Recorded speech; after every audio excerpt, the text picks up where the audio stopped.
Hello there, and welcome to Just About Earth. The lights are low, the thoughts are soft, and tonight we're doing something a little different. We're imagining a world where the ground beneath us no longer turns, a world where the Earth simply stops spinning. Now I know that sounds like the beginning of a science fiction movie, the kind where cities crumble and satellites fall out of the sky. But here in our quiet corner of the internet, we don't shout about disasters. We take our time, we ask the strange questions, we look at them from every angle, and if they lead us to unexpected places, we follow. So tonight, let's set aside the usual rush of spinning days and ticking clocks. Let's pause, literally, and ask, what if the Earth just stopped turning? Of course, it hasn't. Not yet, anyway. Your feet are still firmly planted on a planet that's rotating at over 1600 kilometers an hour at the equator, even if it doesn't feel like it. And that's part of what makes this thought experiment so quietly strange. We don't feel the spin. We don't hear it. We don't see it. But it shapes almost everything in our daily lives. From the way wind moves across the ocean to how long the sun stays in the sky. It decides the rhythm of light and darkness, the timing of our meals, even the habits of our pets, who somehow know when it's time for dinner even before the fridge door opens. But what if, for some unknown reason, it all came to a halt? Maybe it's sudden. Maybe something immense and mysterious applies a force and slows the Earth to a stop. Or maybe it happens gradually, over years or centuries, so slowly that it's almost imperceptible at first. The truth is, physics doesn't really allow for either without some serious consequences, but tonight isn't about what's likely. It's about what would follow if the unlikely somehow became real. We'll start with the basics. Right now, as you listen, the planet is rotating from west to east. That's why the sun appears to rise in the east and set in the west. That rotation gives us day and night, the gentle alternation of light and darkness that humans have lived with for as long as we've had eyes to see it. If the Earth stopped spinning, that cycle would change dramatically. Instead of 24 hours of spinning every day, one full rotation would now take a year. The sun would rise slowly, inching across the sky over the course of months. One side of the planet would bake under constant daylight, while the other would be left in an extended freezing night. Temperatures would swing wildly. Crops wouldn't grow the same way. Animals would struggle to adapt. And humans, well, we'd have to rethink almost everything. But we'll get to that. There's a lot to explore before we worry about sunrises and seasons, because the moment the Earth stops spinning, a lot of things happen very, very quickly. First, there's inertia. It's a simple concept, but a powerful one. When something is in motion, it wants to stay in motion unless something forces it to stop. You've felt it in a car that suddenly brakes. Your body keeps moving forward just for a moment. Now imagine that feeling, but for everything on Earth. As the planet spins, so does everything on it. The ground, the air, the oceans, the buildings. You. If the Earth came to a sudden stop, an immediate, complete halt, that inertia would become catastrophic. The atmosphere wouldn't stop right away. Neither would the oceans, or the objects not bolted down. Cars, trees, even the surface water in lakes and seas, all of it would continue moving at over 1,000 kilometers an hour. The result would be, frankly, devastating. Winds would race across the surface like invisible tsunamis. Anything not fixed to the bedrock would be flung eastward. Entire forests could be levelled. Buildings could collapse from the force of the air alone. Not because of an explosion or earthquake, but because the world simply let go of its spin. The oceans would slosh sideways, pulled by their own momentum, creating walls of water taller than any we've ever seen. Coastlines would vanish. Lowlands would be drowned. It wouldn't be an apocalypse in fire, but in motion, or more accurately, in the sudden loss of motion. Of course, we've said this is a thought experiment, a moment to imagine, not panic. So let's say it didn't happen instantly. Let's say the planet slowed gradually, over years or decades, giving everything a chance to adapt. The air currents would still shift, the oceans would still move, but not as violently. Instead of one enormous disaster, we'd face a slow unravelling, one system at a time, failing to cope with the new conditions. You might not notice it at first. Maybe the days start getting longer. Not noticeably, just by a few seconds. Then a few minutes, then half an hour. Your morning alarm still goes off. Your coffee still tastes the same, but the sunrise is later and later each week. Before long, the difference becomes hard to ignore. Suddenly it's daylight for most of what used to be the night. And then, it's light all day and all night for weeks, then months. Meanwhile, on the other side of the world, the sun hasn't come up in ages. Entire cities are locked in a deepening twilight, then complete darkness. Temperatures plummet, plants struggle, electricity demand skyrockets just to keep people warm, and eventually no amount of insulation or artificial lighting makes up for the loss of the sun. If you're on the daytime side, it's not much better. The sun climbs higher each week and the air grows hotter, drier. Water evaporates from reservoirs, crops wilt. People seek shelter underground or inside reflective structures, anything to escape the glare. If you've ever touched a car dashboard in summer, imagine that sensation stretching on for months. Not just heat, but a kind of oppressive, inescapable presence. Sunlight without pause. But it wouldn't just be sunlight causing trouble. The lack of rotation would mean changes to how our atmosphere moves. The jet streams, the fast-flowing rivers of air high above the surface, are driven in part by the Earth's spin. Without it, those streams would falter, then collapse. Storms would change in shape and size. Hurricanes, for example, rely on the spinning of the Earth to form their distinctive spirals. Without that rotation, storms might still occur, but their patterns would be wildly different. Less rotation could mean more intense vertical motion, stronger updrafts perhaps, or larger, slower-moving weather systems that sit over regions for weeks instead of days. And then there's the question of the magnetic field. Our spinning, molten iron core helps generate Earth's magnetic shield, the invisible barrier that protects us from cosmic radiation and solar particles. It's what makes compass needles point north, and what helps shield our atmosphere from being stripped away by the sun. If the Earth stops spinning, that protective field could weaken or vanish altogether. Not instantly, but gradually as the dynamo effect inside the planet slows. Over time, this could lead to more radiation reaching the surface, especially near the equator. Northern lights might appear in unexpected places, but so might radiation burns and equipment failures. Still, life finds a way. That's what we've learned from centuries of watching nature adjust to changing conditions. Perhaps some species would thrive in the new patterns. Maybe desert plants would flourish on the sunward side, while deep-sea organisms move into frozen lakes on the dark side. Animals might migrate in new, stranger ways, seeking light, warmth, or food in directions that once made no sense. Humans, of course, would respond too. It's in our nature. We build, adapt, engineer. Cities might move toward the twilight zones, those narrow bands between scorching day and frozen night, where conditions are just barely livable. Technology would play a role, but so would instinct. We'd learn to farm in artificial environments, to generate power where sunlight is eternal or absent, to filter water from the air, or even create communities that travel with the slow-moving line between night and day.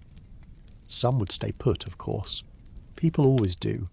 Even when the skies stay dark and the power goes out and the cold creeps in. And others would chase the sun, living in caravans or ships, always moving westward with the light. It might sound lonely, but perhaps there would be a kind of peace in it. The quiet resilience of people who choose to live on a planet that no longer turns, but who refuse to give up on its possibilities.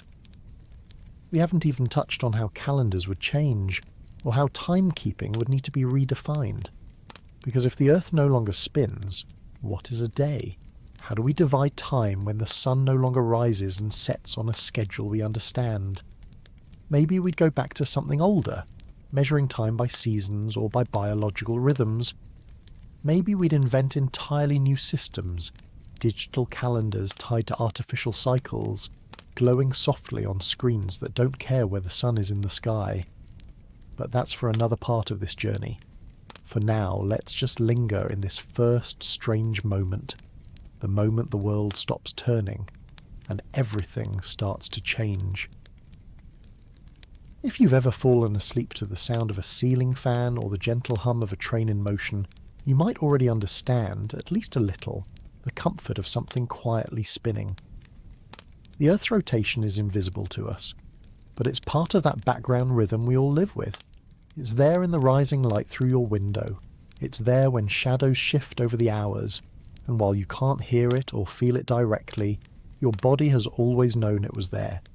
Even if we rarely think about it, that rotation plays a central role in how our days unfold. It gives us a 24-hour cycle. It divides time into measurable chunks that our biology has synchronized with over countless generations. Our sleep, hunger, attention, even mood. They all ride the rhythm of spinning Earth. Take that away, and the body isn't just confused. It starts looking for something it can't quite name anymore. This isn't just about sunrise and sunset. The turning of the planet gives us a dependable cadence, a sense of when to work and when to rest. Light and darkness help regulate melatonin, the hormone that signals sleep. When it's dark, levels rise. When the sun comes up, they fall. It's a pattern so deeply embedded that even in places without clocks, people still tend to sleep and wake on roughly the same cycle. It's not just habit, it's biology. So what happens when the Earth stops turning? Suddenly the light doesn't change every few hours. It doesn't arrive at dawn and retreat at dusk. On one side of the planet it simply stays. For days, then weeks, then months. The sky glows but never dims. And on the other, the darkness never ends. The sun hasn't risen in weeks, and there's no sign it will anytime soon. The human brain struggles with this. When the environment doesn't match the internal clock, that circadian rhythm starts to drift. Without cues, what scientists call Zeitgebers, like sunlight, mealtimes, or social schedules, the body begins to fall out of step. People might find themselves awake at odd hours, sleeping during what feels like the middle of the day, feeling alert in the middle of the night, though night has lasted for weeks. In places that are locked in constant daylight, insomnia would become common, not because of stress or worry, but because the brain no longer knows when to rest. Light pours in through windows, even at midnight. Street lamps don't matter anymore. People hang blackout curtains, wear sleep masks, try to simulate a darkness that no longer comes on its own. Sleep hygiene becomes not just a lifestyle tip, but a survival strategy. On the other side of the planet, the problem reverses. Months of night start to feel less like rest and more like a weight. Without daylight, depression rates could rise. Vitamin D levels would plummet. Even with artificial lights, the absence of the sun feels different. People might go for weeks without seeing their shadow. The world becomes enclosed, dim and heavy. Time loses its familiar punctuation. Everything feels like the same long moment, stretched too thin. This affects more than sleep. Digestion works differently when circadian rhythms are disrupted. Hunger becomes unpredictable. Metabolism shifts. Hormones get out of sync. Concentration suffers. Decision-making gets slower. Immune function declines. Even the way our bodies process medication can change, depending on when it's taken in the cycle of light and dark. Research from places that already experience extended daylight or darkness, like parts of Norway or Antarctica, give us a glimpse of what this might look like. In polar winters, people report fatigue, irritability, confusion about time. They rely on routines and artificial structure to stay grounded. Schools and workplaces run on normal hours, even if it's pitch black at noon. But these are seasonal changes. They come and go. In a world where the spin has stopped, the change doesn't end. It's permanent. And it's not just humans. Plants rely on the rotation of the planet too. They open and close their leaves with the sun. They use day length to time flowering, fruiting and dormancy. Without regular days and nights, some species would fail to grow altogether. Others might survive, but in strange patterns, blooming out of season, growing in stunted forms, or simply going dormant for good. Animals also struggle when day and night disappear. Migratory birds rely on daylight cues for navigation. Insects use the sun's position to orient their movement. Nocturnal creatures depend on darkness for safety and hunting. In a world where the sun never sets or never rises, their patterns would unravel. Predators might hunt endlessly. Prey might lose their hiding hours. The balance between species could shift in unpredictable ways. Insects like bees and moths are especially sensitive. Bees, for example, use sunlight to locate flowers and return to their hives. Without a sun that moves their dance, the way they communicate directions would become meaningless. They might get lost. Hives could collapse. Pollination rates would drop. Entire ecosystems might shift, not because of temperature or rainfall, but because the sun no longer tells time. Some animals might adapt. Over generations, evolution would favour traits suited to perpetual light or dark. Perhaps eyes would grow larger or smaller. Circadian systems would change. But adaptation takes time, and for many species the shift would come too fast. Extinction isn't always dramatic. Sometimes it's just the slow quiet of a pattern no longer supported. For humans, it might take longer to notice some of these changes. At first, we'd try to maintain the same schedules. We'd set alarms, keep clocks running, insist on office hours and dinner times. But gradually, the mismatch between our bodies and the unmoving sky would take a toll. Sleep clinics would see a surge in patients. Companies might offer light therapy rooms. Schools might adjust to chronotypes, letting students work when they're naturally alert, instead of enforcing a universal morning bell.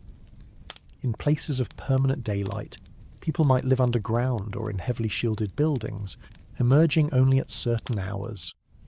The sun becomes something to be avoided, not chased. In the long night regions, entire cities might be bathed in artificial daylight just to keep people functioning. Not because it's bright, but because it's structured. Because the brain needs rhythm, even if it has to be invented. Travel becomes stranger. Cross into the twilight zone, the narrow region where light and dark still exist in rotation, and your body doesn't know what to do. Your internal clock is one thing, the sky's another. Time zones become less about longitude and more about light levels. Cities might redefine their clocks entirely, syncing not with the prime meridian, but with the position of the terminator, the line between light and dark that now crawls across the surface once a year. Over time, culture would adapt too. Songs and stories about sunrise and sunset might become nostalgic, set in a past that no longer repeats. Rituals tied to dawn or dusk would need new meaning. Maybe new holidays would emerge, tied to the slow crawl of the sun across the sky. New ways of marking time. New ways of finding rhythm when nature no longer provides it automatically. And always, underneath it all, the body keeps trying to make sense of it. The cells keep ticking. The brain keeps searching for patterns. The body is still running its ancient program, written in the language of a spinning planet. Only now that planet is silent. But the story doesn't stop there, because when the planet stops spinning, it doesn't just change time and sleep and sunlight. It changes the way the sky looks. It changes how air moves. And soon, it starts changing where the oceans belong. There's something unsettling about the idea of stillness on a scale this large. The Earth, after all, has never truly stopped, not in any way that matters to us. It's always turning, always moving under our feet, even if that motion is invisible, silent, constant. We live our entire lives on a planet that spins us eastward whether we notice it or not. And yet, in this imagined scenario, the question becomes simple and strange. What if one day the spin just stopped, not slowed, not paused, not staggered through an extended wobble, just stopped? It's a question that pulls at the seams of everything we take for granted. because if the Earth were to hit the cosmic brakes, so to speak, and stop rotating, the effects wouldn't be confined to calendars or weather patterns. They'd be embedded in physics itself. Motion doesn't disappear without consequence. Not at this scale. Everything on the surface of the planet is currently in motion. That includes the oceans, the clouds, the people, the animals, the tectonic plates, the entire atmosphere. It's all moving with the spin of the Earth. And it's not a gentle movement. At the equator, that spin moves at about 1,670 kilometers per hour. That's roughly 1,000 miles per hour. Fast enough to carry you across the length of a country in less than an hour, if you weren't attached to the ground. But you are. We all are. So is everything else. Now imagine that motion ending. Not easing down over millions of years like it might in some very slow natural process, but halting abruptly. Hitting the brakes, so to speak, in a way no planet was designed to do. In that moment, inertia, the same force that pushes your body forward in a sudden car stop, becomes a global event. The surface stops, but the air doesn't. Neither do the oceans, and everything not anchored deep into the crust keeps moving, because nothing told it to stop. Buildings would collapse, not from earthquakes, but from sheer lateral force. Glass would shatter not from vibration, but from the pressure of air slamming into structures at hundreds of kilometers per hour. Trees would fall eastward. Entire forests flattened not by axes or storms, but by the motion of the wind still trying to move while the ground below it no longer does. The oceans would keep moving too.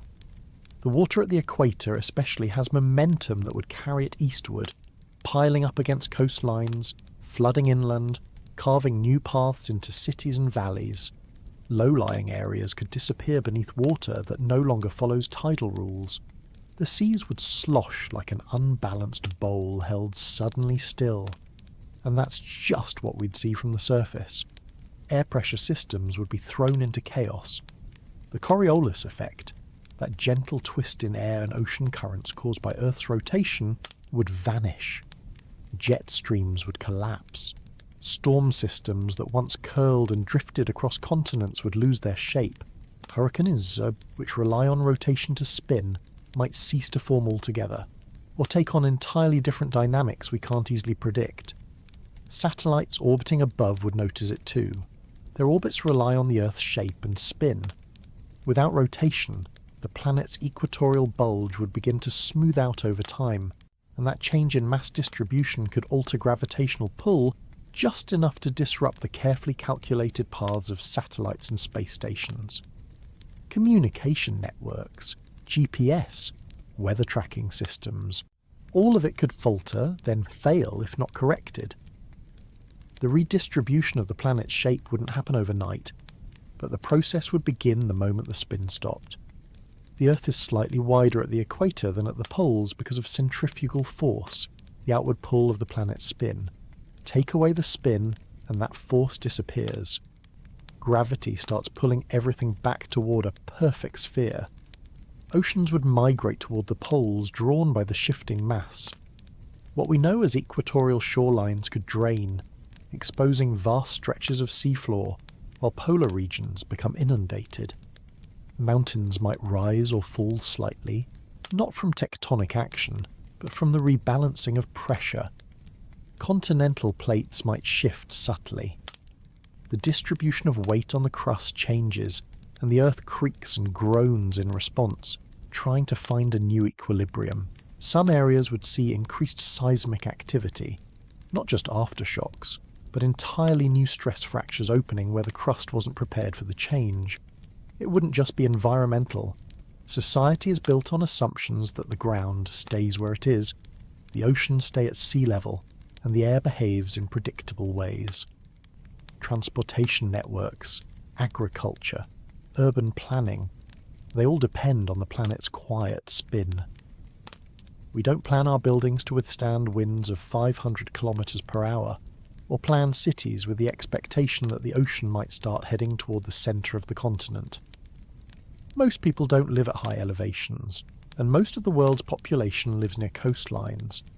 That puts billions of people in harm's way in one way or another. If the stop were gradual, it might be survivable, depending on how slow the deceleration was. A tiny reduction in speed each year, over thousands or millions of years, might allow the atmosphere to adjust, oceans to redistribute slowly, biological rhythms to shift. In that scenario, human civilization might keep up, reinventing itself step by step. Coastal cities would move inland, power grids would reorient, travel might become more localized, new cultural norms might emerge to deal with extended day and night cycles. But if it were sudden, there would be no time to adapt. In a purely mechanical sense, the sheer energy required to stop the rotation of the Earth is hard to grasp. It's immense. The planet's rotational kinetic energy is estimated at about 2.10^1029 joules. To bring that to zero would take more force than anything we've ever encountered, more than all the nuclear weapons ever built, more than any collision we could imagine, short of a planet-sized impact. So the only likely ways it could happen, if we suspend disbelief, are either by some unknown cosmic force or advanced manipulation of planetary-scale physics far beyond anything humans have attempted. We're firmly in the territory of fiction now, but still, it's useful to consider, because when we understand what keeps our planet in balance, we understand how fragile that balance really is. Even if the Earth never stops spinning, and it likely won't, at least not for billions of years, the very idea reveals how dependent we are on its motion. We don't need to feel it to be shaped by it. We don't need to hear the hum of the turning Earth to live by its rhythm. We're creatures of a spinning world in ways we rarely stop to consider. And if that world ever stood still, the noise left behind wouldn't come from the sky or the ground, but from everything still moving when it no longer should. The wind, the water, the world, caught off guard by stillness. But movement doesn't always come from speed. Sometimes it comes from light. And if the Earth stopped spinning, light would behave differently too. On most days, the sky is something we look at without thinking. It tells us the time, even when we don't check a clock. It reflects our routines, the way shadows move through a room, the way the colour shifts between morning and evening. These are signals we've learned to read without effort. They're comforting in their regularity. But that comfort, like so many things, depends on the Earth turning beneath our feet. Take away the rotation, and the sky doesn't just change, it forgets how to behave. Right now, the movement we see overhead, the drifting of clouds, the path of the sun, the slow crawl of the stars across a night sky, all of that is an illusion created by our planet spinning. The sun doesn't rise or set because it's moving around us. We spin into its light and then away again. It's a steady rhythm we've lived with for as long as we've existed.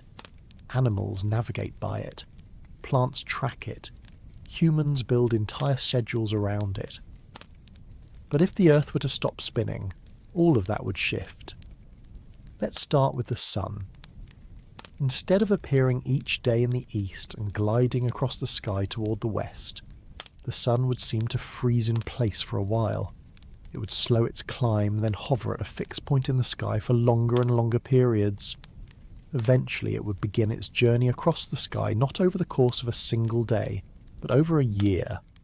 A sunrise wouldn't take minutes, it would take weeks. The sun would slowly peak over the horizon, inching upward by a fraction of a degree each day. Mornings wouldn't be moments. They'd be drawn out like seasons. It might take months for the sun to reach its highest point in the sky. And then, just as slowly, it would begin to descend. On the side of the planet facing the sun, that long day would stretch on, relentless. For weeks, the light would intensify. Shadows would shrink and shift gradually, the warmth building until it's no longer warmth but oppressive heat. Windows would remain covered most of the time. People might move outdoors only at dawn and dusk if those times still exist in any meaningful way. Overhead, the sun wouldn't travel visibly through the sky each hour. It would just hang there, barely changing from day to day. On the dark side of the planet, the opposite would happen. The sun would seem lost, never appearing, never moving. People would wait for a glow on the horizon that doesn't come. Weeks would pass in blackness. The stars would remain in the same places in the sky, frozen like illustrations in a book. Constellations wouldn't shift during the night. There would be no nightly motion to track. Everything above would be still. The moon too would appear different. Our moon already has a locked rotation. It shows us the same face all the time, but from our point of view, it moves across the sky, pulled by the spinning of the Earth. Without that spin, its behaviour would become unfamiliar. It would hang in the same place in the sky for long stretches. It would rise and set based only on the slow orbit between it and the Sun, not by any daily motion of the planet. And depending on where you stood, you might not see it move at all for weeks at a time. Astronomy as we know it would lose its practical usefulness. Sundials would be relics. Telescopes might be repointed at objects that no longer transit the sky. For amateur stargazers, the sky might feel empty, not because there's less to see, but because the show has stopped. No more watching planets rise or the Milky Way arc overhead. Everything just stays. Even for those not looking up, the effect would be noticeable in small, strange ways. You'd notice that streetlights come on at odd times, not because the timer is broken, but because the daylight doesn't follow a schedule anymore. Time zones would lose their meaning. A city on the edge of perpetual night might share a clock with a city in full daylight, but the sky would tell two completely different stories. And then there's the colour of the sky itself. The blue sky we see during the day is caused by a process called Rayleigh scattering. Sunlight enters the atmosphere and gets scattered by air molecules. Shorter blue wavelengths scatter more than reds and oranges, so the sky appears blue. At sunrise and sunset, the sun's angle means the light travels through more of the atmosphere, scattering more of the blue and leaving us with those soft pinks and oranges near the horizon. But if the sun barely moves, those colours don't come and go in a few minutes. They stretch out for days. Imagine a week-long sunrise, the sky tinged with gold and orange for entire mornings, or an evening that glows crimson for days before the sun finally disappears. It might be beautiful, but it wouldn't be familiar. And beauty, stretched too long, becomes exhausting. Clouds, too, would behave differently. They're shaped by the movement of air, which is shaped by the rotation of the planet. Right now, clouds shift and evolve quickly. They form, stretch, collapse, all while being carried along by winds that circle the globe. Those winds are partly the result of the planet's spin. Without it, everything slows. Clouds might become larger, more stationary. Storms could linger in place for far longer than we're used to, dropping rain for weeks on the same region, or refusing to move out of an area that desperately needs sun. Weather forecasting, already difficult, becomes nearly impossible. The patterns that once repeated every season are gone. The sky doesn't follow the old rules.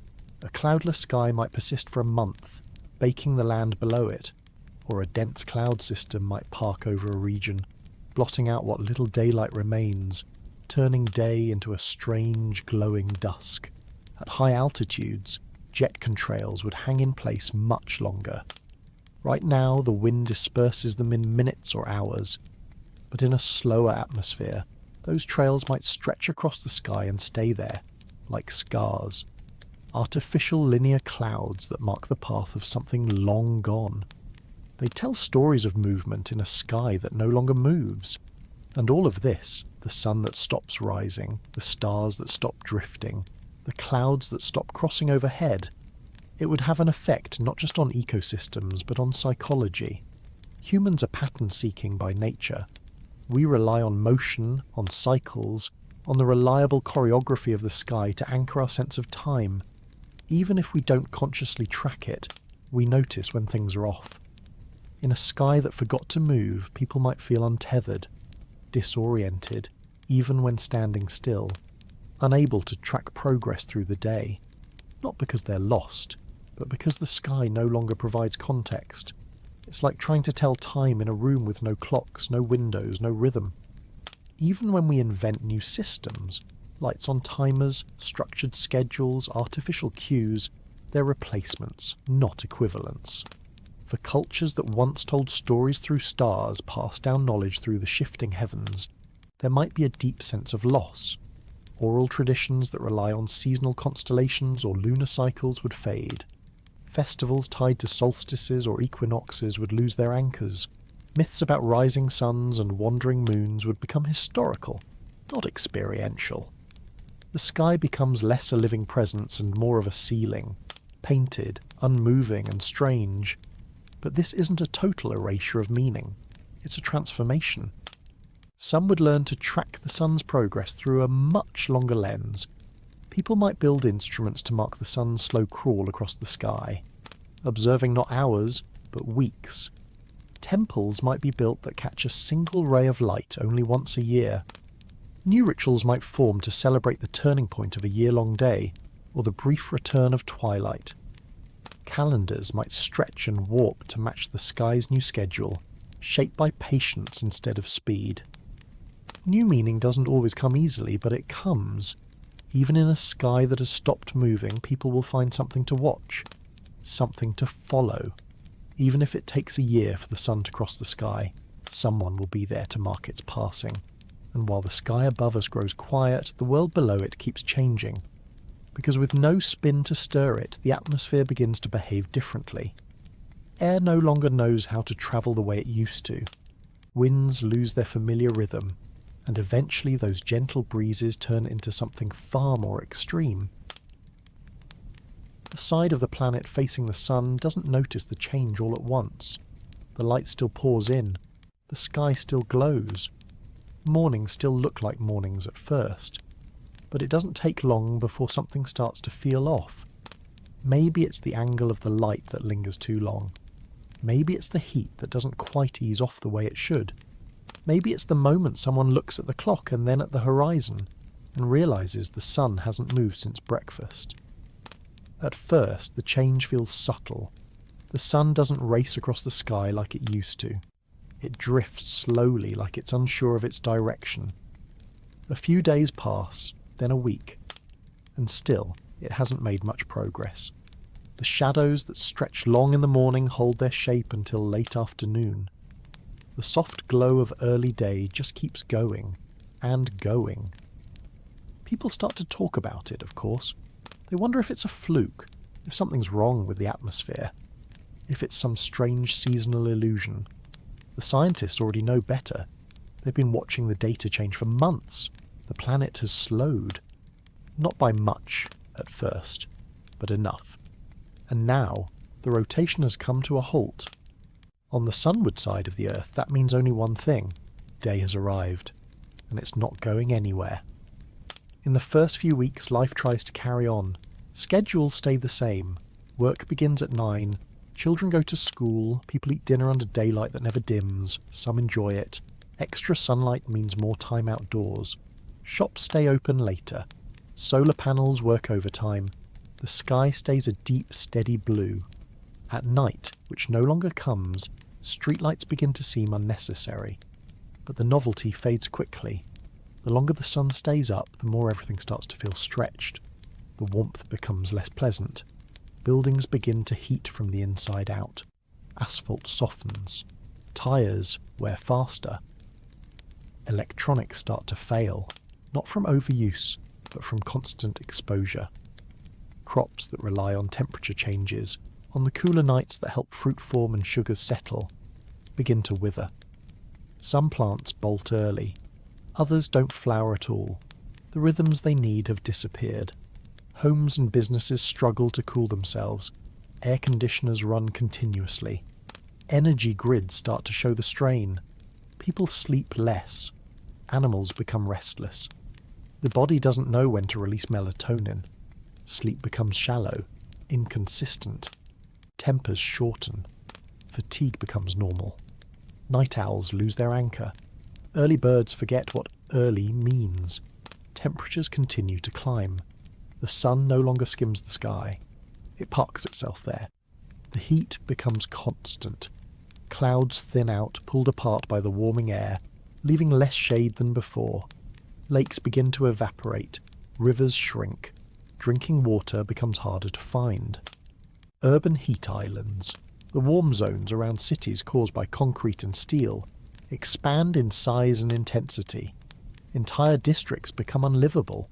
People retreat indoors. Windows are blacked out. Rooftops are painted white to reflect the sun. Cooling centres become community hubs, not just for the elderly or sick, but for anyone who can't afford to keep their home under 30 degrees. Public parks stay empty during the day. Children are told to play inside. Schools stagger their hours, holding classes in the cooler morning, if such a thing still exists. And all the while, the sun just stays there, watching. Gardening becomes a different activity. People begin growing plants in vertical farms inside shipping containers or converted basements. Hydroponic systems spread. Rooftop gardens are covered with shade cloth. Crops that once flourished outdoors are now dependent on artificial day-night cycles, generated by lights and timers. The irony isn't lost on anyone. Sunlight, once the essential ingredient, has become something that needs managing. The agriculture industry shifts dramatically. Large-scale farming in open fields no longer works in many regions. Soil dries too fast. Pests don't retreat with the setting sun. Yields drop. Irrigation can't keep up. Food production moves toward controlled environments. Greenhouses with tinted glass. Underground grow rooms. Climate-controlled towers. The demand for water grows. People use more of it to stay cool. Plants need more of it to survive. Livestock, already sensitive to heat, struggle to regulate their body temperatures. Dairy production drops. Meat animals eat less. Farmers begin shifting operations north, toward areas once considered marginal. In time, the old agricultural centres are abandoned, not because the soil is bad, but because the sky no longer gives them rest. In the cities, life bends around the sun. Office buildings are redesigned with heat reflection in mind. Old skyscrapers, built for a time when night came regularly, become liabilities. Too hot, too inefficient, too vulnerable to power cuts. Newer construction trends downward, into the earth, where temperatures are more stable. Neighbourhoods begin to resemble inverted towers. Deep communal structures with layers of shared space, gardens and airflow systems that keep the worst of the heat above ground. Above them, the world continues to heat. Roadways begin to warp under the constant sun. Blacktop melts, softens, sticks. Cars are fitted with reflective panels and external cooling systems. Tyres are made of different materials. Transit schedules adjust. Some cities run their trains and buses only during cooler twilight hours, which now last weeks, not minutes, before the sun climbs too high again. People's wardrobes change too. Light-coloured fabrics, UV-resistant materials, head coverings, and temperature-regulating textiles become everyday wear. The fashion industry shifts to accommodate function over form. Shoes with cooling soles, clothing with built-in ventilation, sunscreen with longer-lasting formulas becomes essential, not just for a trip to the beach, but for walking to work. Pets are walked at strange hours. Dogs wear protective booties. Cats don't go outside. Wildlife disappears from public view, seeking shade and burrows. Songbirds go quiet. Pollinators become scarce. People begin to notice that the mornings are no longer full of birdsong. The trees are quieter. The air feels still. Even the wind changes. Without the spin of the earth to stir it, air doesn't circulate in familiar ways. Traditional wind patterns break down. Local winds still exist, driven by temperature differences between land and sea, or between shaded and sunlit areas. But the grand systems that once moved weather across continents are weaker now. That means fewer breezes. The air grows stagnant. Pollution lingers. Smog builds. Breathing becomes harder, especially in cities. Asthma rates climb. Outdoor exercise becomes a risk for many. In wealthier regions, people adapt through technology, filtered air systems, indoor climate control, wearable cooling packs, new forms of transportation, smart windows that darken automatically. food grown under LED lights, communities built underground or underwater, not because of a dystopian collapse, but because the surface has become inhospitable for long stretches. Elsewhere, the changes are harder to bear. Rural areas face migration pressures. Entire villages depopulate. Infrastructure buckles under the strain. Power cuts become regular. Heat-related illness rises. Emergency services struggle to meet demand. Governments introduce heat curfews, guidelines that restrict outdoor work during peak radiation hours. Some countries adopt siesta-style schedules, but stretched across weeks. Others move to nocturnal shifts entirely. And still the sun stays there. The idea of time begins to fracture. People no longer measure days by sunrise and sunset. Instead, they mark time by degrees, by the angle of the sun, by the feel of the heat. Some communities invent new systems altogether. Instead of clocks, they use thermal markers. Time is defined by temperature thresholds. Morning ends when it hits 30 degrees. Afternoon begins at 40. Evening doesn't come until the temperature drops below a certain point. Birthdays, holidays, anniversaries, these become harder to track. Cultural calendars begin to disconnect from the environment. Rituals that once involved candles or sunrise vigils are adapted to indoor shaded ceremonies. Traditions shift not because people forget them, but because the setting no longer supports them. Children grow up never knowing what it means for the sky to turn dark on its own. Bedtime becomes arbitrary. The sky tells no stories. There are no constellations, no fireflies, no fireworks lighting up a night sky. Only controlled environments, blackout curtains, artificial dusk. Children draw suns with no horizon. For some, it becomes a symbol of resilience, a reminder that humanity adapts, that we reshape our world to fit what we're given. But for others, it's a quiet grief, a kind of mourning for something most people never thought to miss. In the rare places where the sun is low in the sky, near the edge of the Terminator line, the moving frontier between endless day and endless night, there's still a semblance of rhythm, not fast but noticeable, a hint of change. People flock to those regions. They become valuable, contested. A narrow band where twilight lingers for months, where temperature swings are mild enough to survive, and the light still shifts just enough to mark the passage of time. New cities rise there, slow-moving ones, caravan cities that inch across the surface, following the sun's gentle descent. Infrastructure designed to be mobile, buildings on rails, farms that rotate slowly. People live their entire lives within a travelling zone that circles the planet once a year, staying forever on the edge of day or the edge of night, depending on which direction they follow.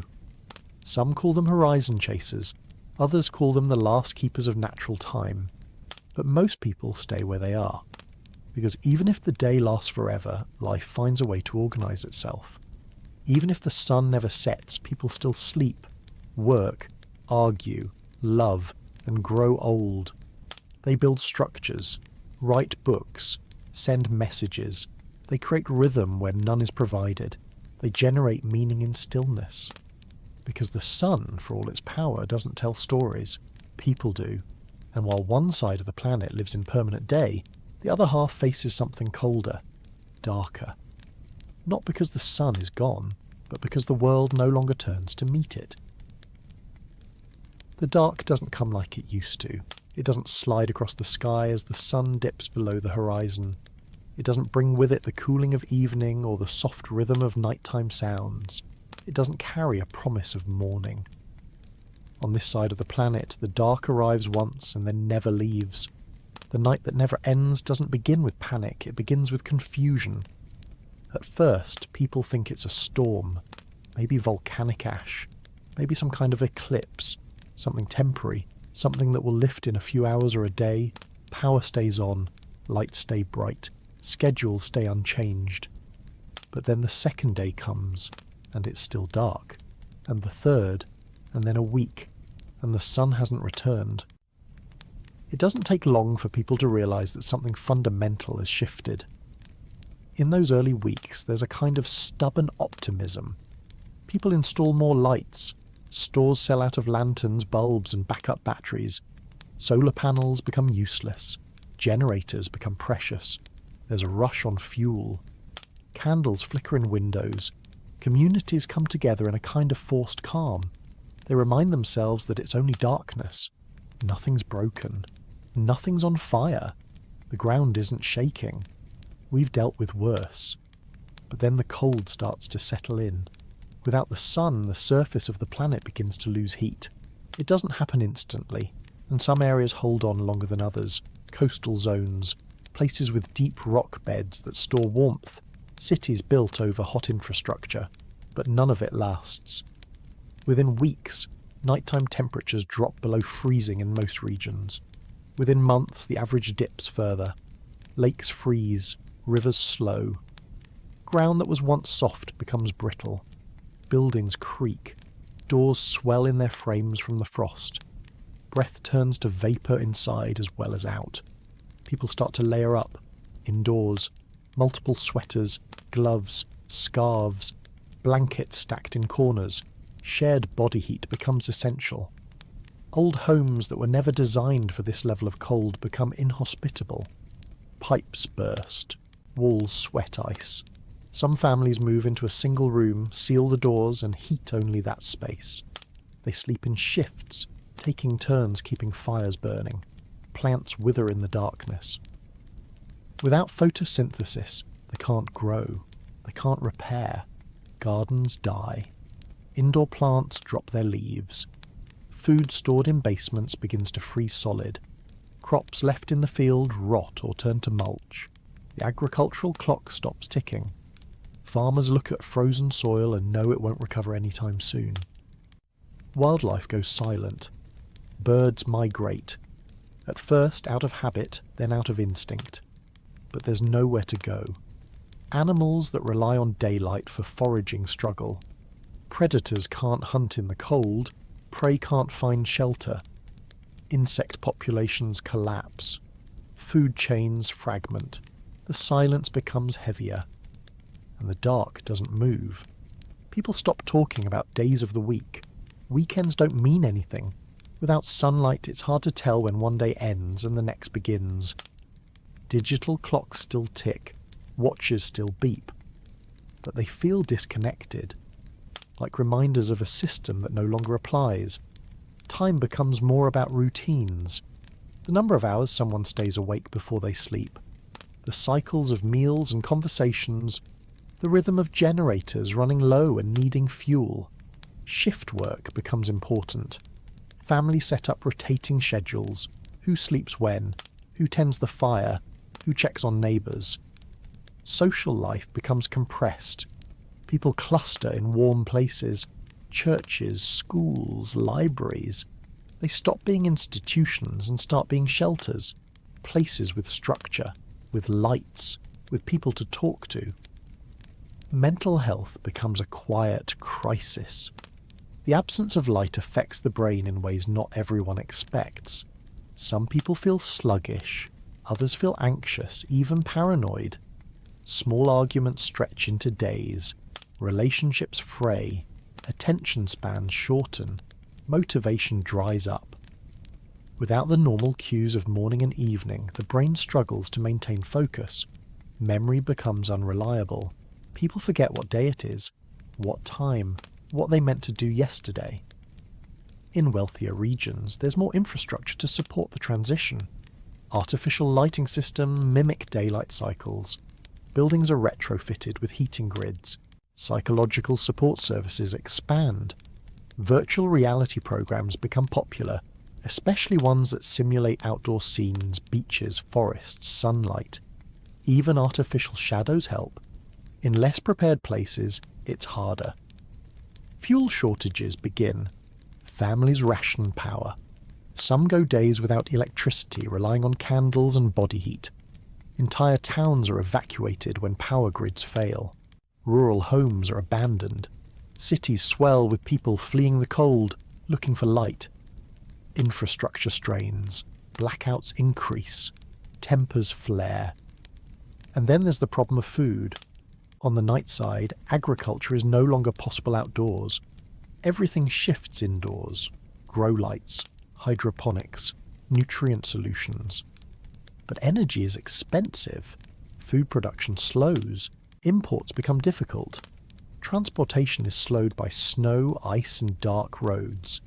Some regions begin to hoard. Others try to trade with the sunlit side of the planet. But long-distance shipping becomes unreliable. Air routes are unpredictable without jet streams. Shipping lanes freeze over. Governments establish ration programs. Greenhouses are prioritised. Staple crops like potatoes, wheat, and leafy greens are grown under constant LED light. Lab-grown protein becomes more common, not because it's trendy, but because livestock farming in darkness is unsustainable. Chickens won't lay eggs without light. Cows eat more in the cold and produce less. Pigs can't regulate their body heat. It's not just economics, it's biology. Communities that survive do so because they adapt early. Homes are redesigned to trap and reuse heat. Waste heat from computers, kitchens and machinery is redirected into shared spaces. Cities build geothermal plants, tapping into the Earth's core warmth. Others harness underground reservoirs using water as a thermal buffer. Caves are repurposed. Subway systems become shelters. School continues, but it looks different. Online classes during the daylight hours, which now exist only by artificial means. Children grow up learning about the sun like it's a concept, not a daily experience. Picture books show blue skies and sunsets they've never seen. Their sleep patterns are monitored by software. Their playtime is indoors. Their vitamin D comes in capsules. Some children are born into the night and have never seen the sun. They grow up with a different understanding of space. They don't think in terms of days and nights. They think in warm hours and cold hours. Their stories are full of firelight and deep shadows. They don't fear the dark. It's all they've ever known. Religion shifts too. Some traditions see the darkness as punishment. Others see it as a test.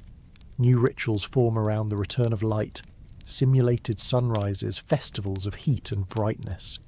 People gather to celebrate mock dawns, moments when lights are dimmed and then slowly raised in sequence, simulating the arc of the sun across the sky.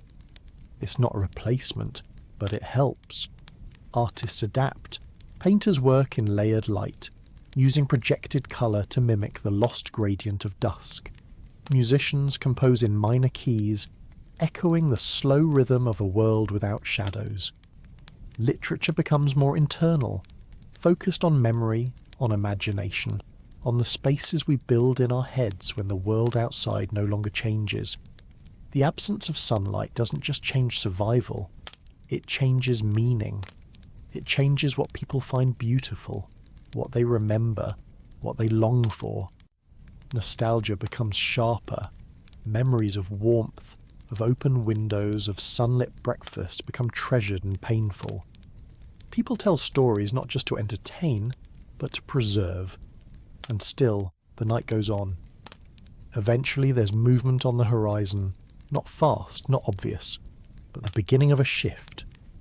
In some places, after months of blackness, a soft grey appears low in the sky. Just a line, like smoke. Then, over the course of weeks, it grows.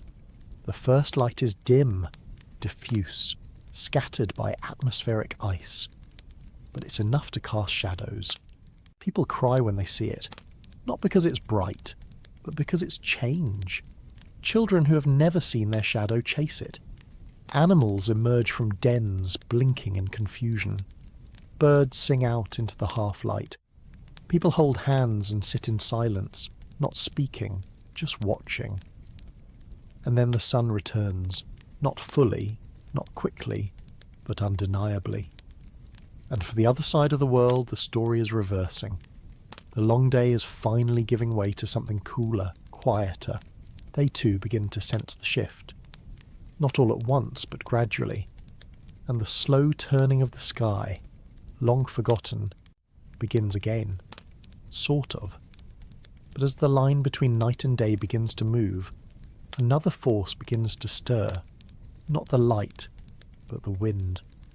Because when warmth returns to a frozen world, it doesn't arrive gently. When you hear the word wind, you might think of something soft, a breeze across your face, the rustle of leaves, the distant rush through a narrow alleyway, maybe a storm at most, a strong gust, a window rattling, branches tapping glass, something you've experienced, something that fits within the range of normal. But wind is just air in motion, and when the engine that guides that motion disappears, what comes next doesn't follow familiar rules. Earth's spin doesn't just shape day and night, it helps shape how the air above us moves. The planet turns and the atmosphere turns with it. Not perfectly, but close. That difference, the lag between the moving surface and the air above, is what creates the complex weather systems we know. The Coriolis effect, the invisible hand that bends winds into spirals and pushes hurricanes into curves, depends on that motion. So do the trade winds, the jet streams, the polar vortices. These aren't just lines on a weather map. They're the arteries of our atmosphere, the structures that keep the planet's air circulating in a kind of controlled chaos. Take that spin away, and the structure collapses. In the early days of a stopped Earth, the atmosphere doesn't react immediately. Momentum keeps the air moving, even after the ground no longer does. But without a continuous push, those great rivers of air begin to break down. At first, it's just a weakening. Jet streams slow. Cyclones lose their curves. Weather patterns linger longer than expected. But soon, imbalance takes over. The sun-facing side of the planet begins to heat without pause. The surface warms. The air near the ground becomes lighter, rising quickly. That heat doesn't just sit there. It wants to move. And the only place to go is away, from the centre of the hot zone, outward in all directions. On the night side, the opposite happens. Air cools, it sinks, it grows dense and heavy.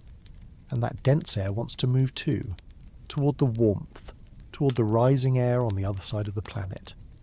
The result is a massive pressure difference. Not a gentle gradient, but an extreme imbalance. One side of the Earth becomes a source of continuous updraft. The other becomes a reservoir of sinking air. The atmosphere, trying to equalize itself, begins to move with force. This isn't like the wind on a stormy day. It's not gusts or squalls.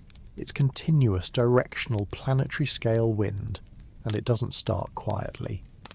On the edges between the hot and cold sides, what used to be sunrise and sunset zones, the air moves fastest. Heat rises on one side. Cold air rushes in to replace it. The winds pick up. Tens, then hundreds of kilometers per hour. Eventually they exceed anything we've built for. Cities on the twilight edge become danger zones. Buildings designed for earthquakes or regular storms begin to bend and sway under forces they weren't engineered to survive. Power lines snap. Windows explode inward. Anything loose becomes a projectile. Even trees, roots and all are pulled from the ground. Sandstorms return to places that haven't seen them in decades. Dust carried from long dry riverbeds sweeps across continents. Salt from evaporated inland seas is lifted into the air and blown into once distant regions, coating rooftops and skin. Farmland turns to powder and vanishes on the wind. Desertification accelerates, not over centuries but in seasons. Airlines shut down. It's not just unsafe to fly. It's impossible to chart a path through turbulence that changes by the hour. Airports near the edge zones are abandoned. Runways crack. Radar systems fail. Ground crews relocate. The air, once used as a highway, is now a hostile, unpredictable force. The oceans, still recovering from their own movements, are stirred again. Surface waves don't just rise. They're pushed hard in one direction, creating giant fetch zones that build larger and faster swells. Coastal regions, once thought safe from tsunamis, now face a different kind of flood. Wind-driven surges that batter seawalls and climb farther inland than ever recorded. On the day side, the air rises so quickly that storms become stationary. Convection towers, columns of rising hot air, stretch miles into the atmosphere. Clouds build but don't drift. Instead of moving storms, you get parked ones. A thunderstorm might last not for hours but for days, dumping rain in patterns that erode cities and flood plains. Lightning becomes constant. Sky flashes become a normal part of the daylight. On the night side, that same cycle plays out in reverse. High-altitude air, cold and dense, sinks rapidly. The descent creates powerful downdrafts. Whole valleys fill with air that pours down from mountains like invisible avalanches. It doesn't come in bursts. It comes like a faucet turned all the way open, relentless, loud, violent. Where those two sides meet, the zones of eternal sunrise and sunset, the wind becomes something else entirely. A band of unbroken motion, a belt of screaming air that circles the globe, funneling from one hemisphere to the other. It's strongest at the surface, but it reaches high into the sky, slicing through the atmosphere like a saw blade. This is where life becomes most difficult. Infrastructure doesn't last long there. Anything exposed is worn down. Metal fatigues. Paint strips off buildings in layers. Roads are scoured clean. Crops won't grow. Even breathing becomes difficult without protection. Air isn't just fast. It's filled with debris, with particles picked up hundreds of kilometres away. It's not wind anymore. It's a grinding, living thing. In some places, people move underground. Old mines, tunnels, subway systems are retrofitted into shelter zones. Entrances are sealed. Airlocks are built. Filters hum constantly. Everything is designed around pressure and flow, about keeping the outside out. Life becomes quieter, not from peace, but from insulation. Technology adapts. Wind turbines are redesigned not to harvest energy from a gentle breeze, but to survive continuous strain. They turn slower, with thicker blades, anchored deep. Energy becomes decentralized. Local wind harvesting backed by underground battery systems. Solar panels, useless on the night side, are redesigned for concentrated light zones. Energy-sharing networks emerge, balancing the power between too much and not enough. Vehicles are modified too. No more light plastics. Everything is armoured. Sensors help drivers navigate invisible currents. In some regions, roads are replaced by underground transit corridors. Personal transport is replaced by collective shelter-hopping systems. It's not about going far, it's about staying safe between 2 points. People begin to speak a new kind of language around the wind. Not just speed, but texture, sound, presence. It howls, it keens, it presses against walls like a force looking for entry. Children grow up learning not to fear it, but to respect it, to measure its moods, to listen for its warnings. Weather alerts are constant, not about storms, but about shifts, about pressure changes, about when to stay in, when to wait. Cultural practices evolve.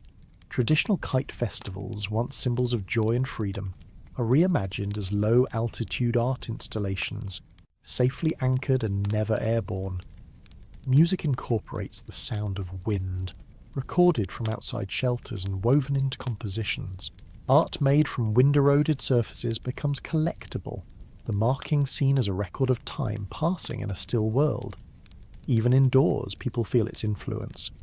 Buildings breathe differently. Small leaks become howling voids. Insulation is constantly maintained. Architecture starts to bend with the wind instead of fighting it. Homes are no longer built upright. They are flattened, low-slung, contoured like sand dunes. Even cities begin to reshape. Clustered layouts, rounded edges, everything aerodynamic. And despite all this, people still go outside. They have to, for repair work, for infrastructure, for exploration. Some out of necessity, others out of principle. The ones who venture out wear suits, pressurized, filtered, weight-balanced. Some of them are scientists, some are farmers, some are messengers. A few are simply drawn to the world as it is now. Loud, volatile, stripped of illusion. They come back with stories of what the land looks like beneath the screaming wind, how trees have grown sideways, how rocks have worn smooth on one side and jagged on the other, how the sky, for all its rage, still opens up into quiet patches, how even in the most violent gusts there's still a rhythm. Not the old one, a new one, less predictable, but present. And then they go back inside. The airlocks hiss shut, the filters cycle, and the silence returns. The wind keeps going, though. It doesn't stop. Not until the heat and cold find balance again. Not until the planet shifts once more. Not until motion, somewhere, returns. But the atmosphere isn't the only thing that's changed course. Because with the winds unleashed and the air reshaped, the oceans start to answer back. And that, as we'll see, is a different kind of movement altogether. The oceans are the heaviest moving things on the surface of the Earth. They hold more momentum than any wind, more mass than any landform, and they don't stop easily. They stretch over 70% of the planet, and when something changes on a planetary scale, like the rotation coming to a halt, the oceans don't just sit there, they move, and once they start, they keep going.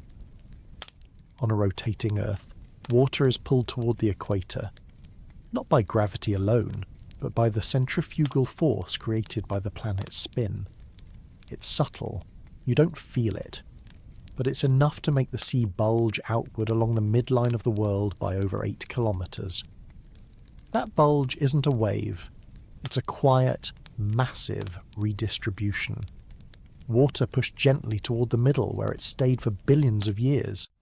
Take away the spin, and that force disappears. Slowly or suddenly, the oceans begin to shift. The bulge begins to flatten, and water starts to run downhill, toward the poles.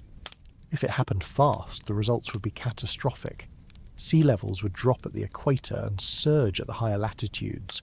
Entire coastal regions in the tropics would dry up. Coral reefs would be left exposed. Shipping routes would vanish, replaced by barren seafloors and fractured infrastructure. Meanwhile, places close to the poles, Canada, Northern Europe, Siberia, Antarctica, would flood. Not from storms or rain, but from the steady rise of a sea that has nowhere else to go. Cities that once sat safely inland would find themselves at the edge of a growing inland sea. Towns in Scotland might become port cities. Parts of Greenland would be underwater. The shores of the Baltic Sea would expand by hundreds of kilometres. New estuaries, new floodplains, new coastlines, all carved by water no longer held in place by motion. In a slower scenario, these changes would unfold over decades, perhaps centuries.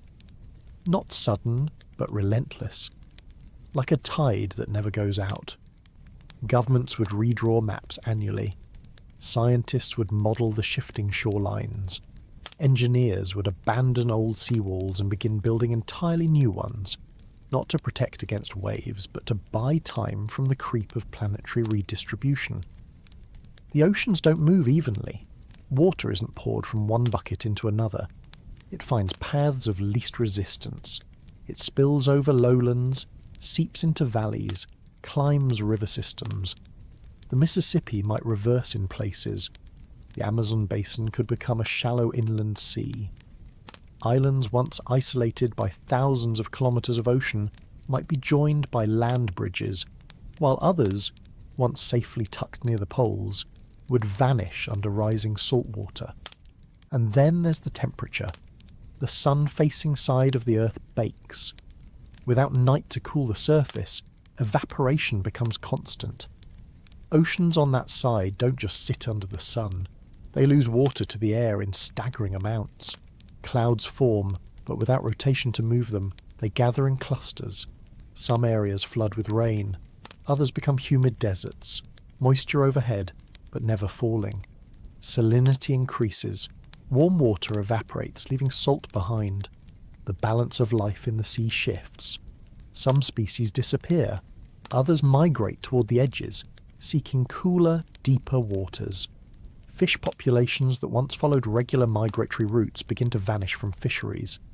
Entire coastal economies are thrown into chaos. Not by overfishing, but by an ocean that no longer follows the old rules. On the dark side of the planet, the opposite happens. The oceans begin to freeze. At first, it's just the surface. A crust of ice forms over calm bays and shallow seas. But without sunlight, the cold deepens, the freeze thickens, lakes become ice blocks, harbours become still, and eventually, even parts of the ocean begin to lock into place. The process isn't as fast as it is on land. Salt water freezes more slowly, but given time and darkness, even the great open seas yield. Shipping ceases in those regions.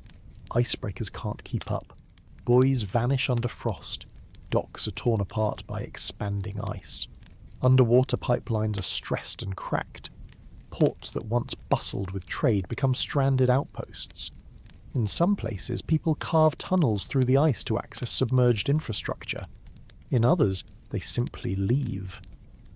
Beneath the ice, the story is more complex. Water continues to move, but slowly. Ocean currents, the great conveyors that circulate heat and nutrients around the globe, begin to fail. They're partly driven by wind, but also by differences in temperature and salinity. When the surface freezes and when evaporation patterns shift, those differences fade. The circulation slows. In time, some currents stall, others reroute. The Atlantic meridional overturning circulation, a key component of Earth's climate system, weakens. Warm water no longer travels north as effectively.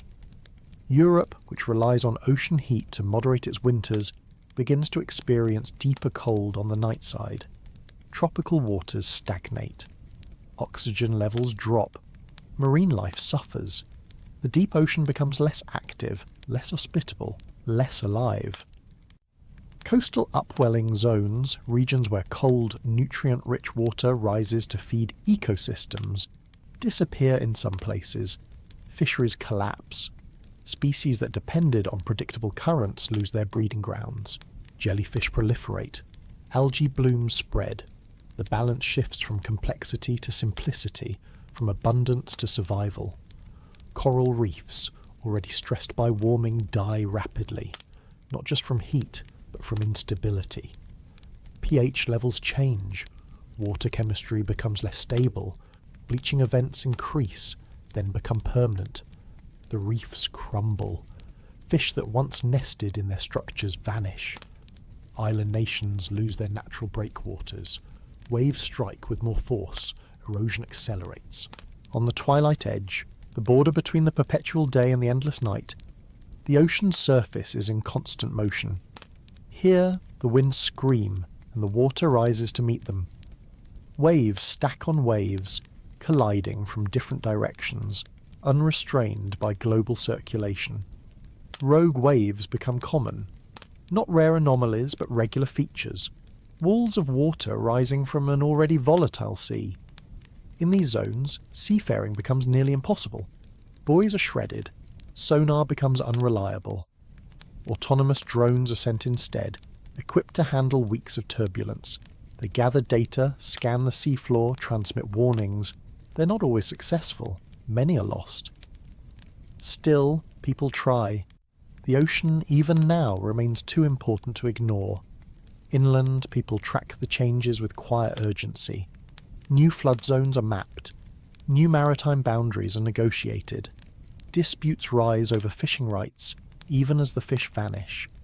Desalination plants are built farther inland.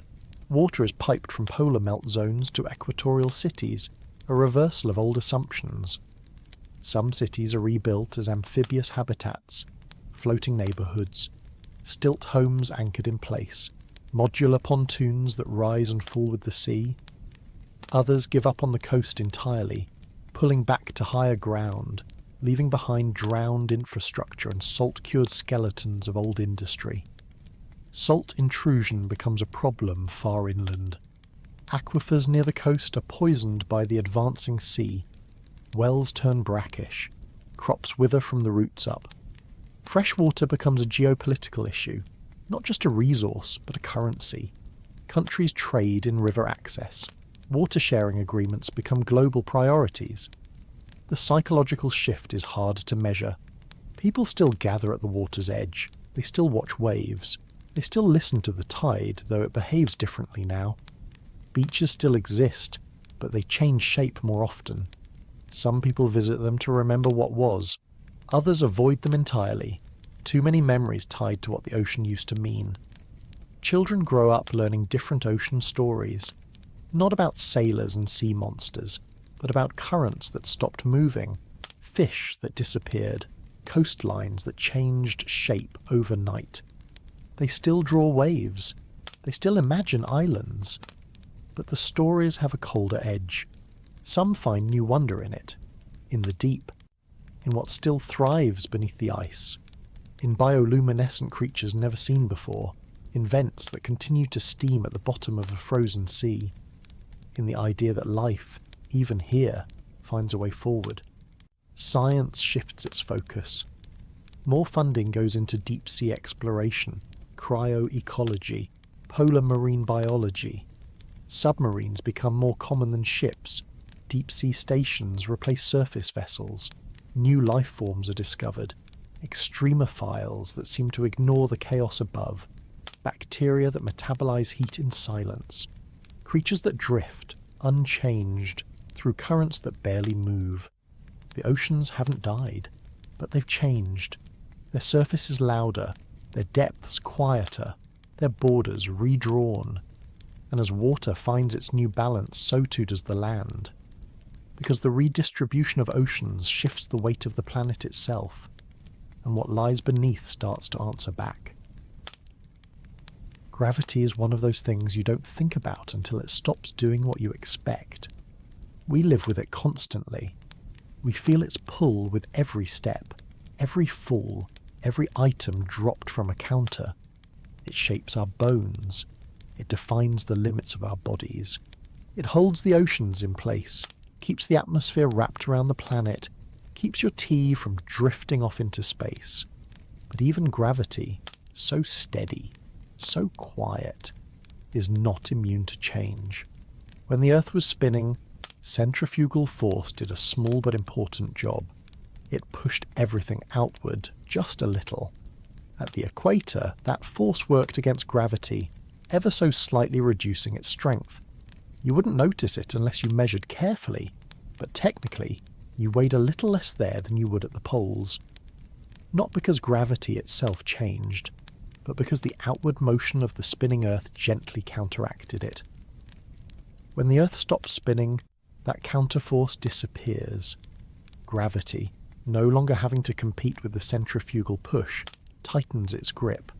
Not dramatically, but enough to notice. The difference isn't crushing, it's subtle, an increase of about 0.3%. A person who weighs 70 kilograms would now weigh about 70.2. Not enough to knock you over, but just enough to feel it in your joints after a long day. Stairs might seem steeper. Lifting boxes a little more tiring. Sports records would quietly stop being broken. Running would feel heavier. Jumping, shorter. It's not a new gravity. It's just gravity returned to full strength. But the real changes happen on a larger scale. The shape of the Earth isn't perfectly round. It's an oblate spheroid, wider at the equator than from pole to pole. That bulge exists because of the spin. Centrifugal force has pushed mass outward along the middle for billions of years. Take that spin away, and the bulge starts to relax, not quickly, but slowly and steadily. Over thousands of years, the planet begins to settle into a more spherical shape. The equator pulls inward, the poles relax outward. It's not something you'd see from your window, but satellites would track it. Geologists would model it. The crust, once flexed by the pressure of spin, begins to adjust. And with that adjustment comes movement. Tectonic plates shift. Not from deep mantle convection as they usually do, but from surface redistribution. The ocean, now pressing toward the poles, adds weight in places that were once light. Land, now free of the ocean's weight at the equator, begins to rise. Not in leaps, but in slow, creeping millimeters. Whole regions tilt. Coastlines adjust. Mountains gain new stress.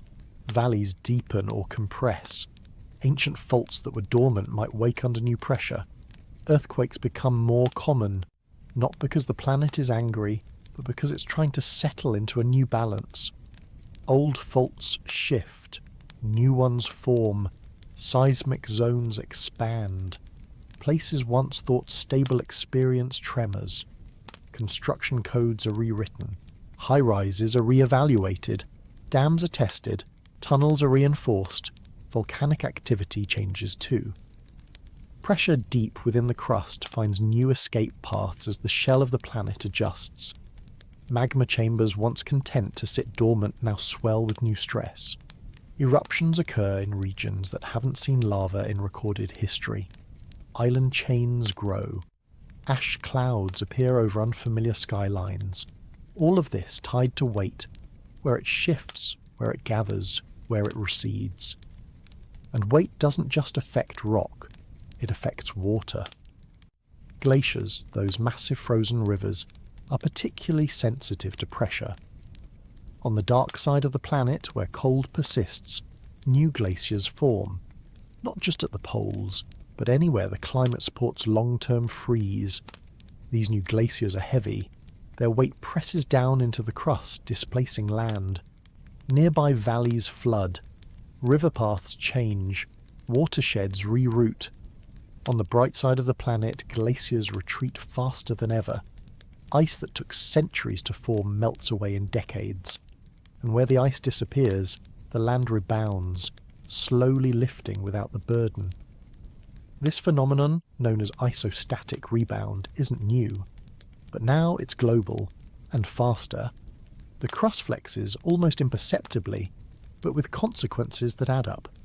These shifts over time change elevation patterns across the world. Mountain ranges become more jagged in some places, more rounded in others. Erosion accelerates in exposed zones. River deltas, newly unsupported, begin to sink. Lakes form where none existed before. Plateaus gain new lakes. Deserts grow shallower basins. Mapping the Earth becomes a moving target. Cartographers adjust elevation data yearly. GPS systems update constantly. Engineers consider land elevation to be temporary, designing bridges and roads with modular footings that can be raised or shifted as needed. Buildings include levelling systems. Neighbourhoods on the move are no longer science fiction. They're just good planning. Even the core of the Earth responds. The molten outer core, the source of the planet's magnetic field, is influenced, very slightly, by the distribution of mass above it. Changes in that distribution ripple downward. The balance of the core shifts. The movement of molten metal inside changes, and with it, the magnetic field begins to fluctuate. The field, already weakened by the cessation of spin, becomes less stable. Magnetic north begins to drift more rapidly. Some regions experience compass reversal. Navigation systems, especially those relying on magnetism, must be recalibrated constantly. Satellites compensate. Aircraft adjust. Some worry about the long-term effect on radiation shielding. The magnetic field protects the planet from solar wind, cosmic rays, and charged particles. As it weakens, more radiation reaches the surface, especially near the equator, where protection was once strongest. Not deadly at first, but enough to affect electronics, to raise long-term cancer risks, to change what safe exposure means. In response, material science adapts. Buildings are constructed with radiation shielding layers. Vehicles include protective coatings. Wearable tech monitors radiation in real time. Space agencies update launch protocols. Solar events, once tracked primarily for astronauts and satellites, are now followed by city planners and health officials. And still, the Earth keeps adjusting. Gravity doesn't stop pulling. The crust doesn't stop shifting. The planet doesn't stop trying to make sense of its new shape. Life goes on, but differently. People start to think of location in new ways, not just by country or climate, but by gravitational profile. Some regions are slightly heavier now, others lighter. Athletes notice it. Health data reflects it. Pregnancy rates change slightly in certain regions. Even cooking changes. Boiling points shift. Baking formulas are tweaked. Brewing coffee becomes an exercise in calibration. Tourism changes. People visit places not for beaches or cities, but for gravitational oddities. Places where gravity pulls just a little stronger. Museums include exhibits that let visitors feel the difference. Tiny, but real. Amusement parks incorporate gravity rooms. Artists use the idea metaphorically. Songs are written about the weight of stillness. Books explore characters who move between heavier and lighter regions and how it changes them. And underneath all this, the Earth continues to stretch, creak, adjust. Because a planet, like anything under pressure, finds a way to rest when motion is taken away. It doesn't snap. It doesn't collapse. But it does shift. And those shifts ripple upward into everything we do. Into where we live. How we build. How we measure. How we understand the ground beneath us. And while gravity works quietly, another force has been making its own slow adjustments. Not to weight, but to orientation. Because if the planet has stopped spinning, the places we think of as home are no longer where they used to be, not just in climate or time, but in position. The equator used to be in a hurry. Not that you could tell by looking. The trees didn't lean into the motion. The soil didn't blur. But if you were standing anywhere along that wide belt of Earth, you were moving faster than anyone else on the planet, more than 1,600 kilometers per hour. Every second, without trying, you were spinning through space faster than the speed of sound. It didn't feel like motion, but it was there, held in the tilt of the sun, the direction of the winds, the gentle outward push of centrifugal force. And then it stopped. Not in an instant, but over time, like slowing a massive wheel. And when it did, everything along the equator paused. Not just motion, but identity. Because the equator isn't a line drawn on a map. It's a condition, a product of motion, momentum, bulge, heat. It's where the sun passes overhead at least twice a year, where the day and night are almost always the same length, where the climate hums with balance, where clouds build and rain falls and then clears again. Without spin, that condition changes. First, the sun no longer crosses overhead. The sky becomes static. If the equator falls within the perpetual day side, it sees sunlight without motion, not overhead, but frozen at an angle. If it lies within the dark half, then the equator becomes a line of shadow with no warmth, no cycles, just stillness. And that balance, once so defining, begins to unravel. The heat used to rise at the equator, fueling air circulation.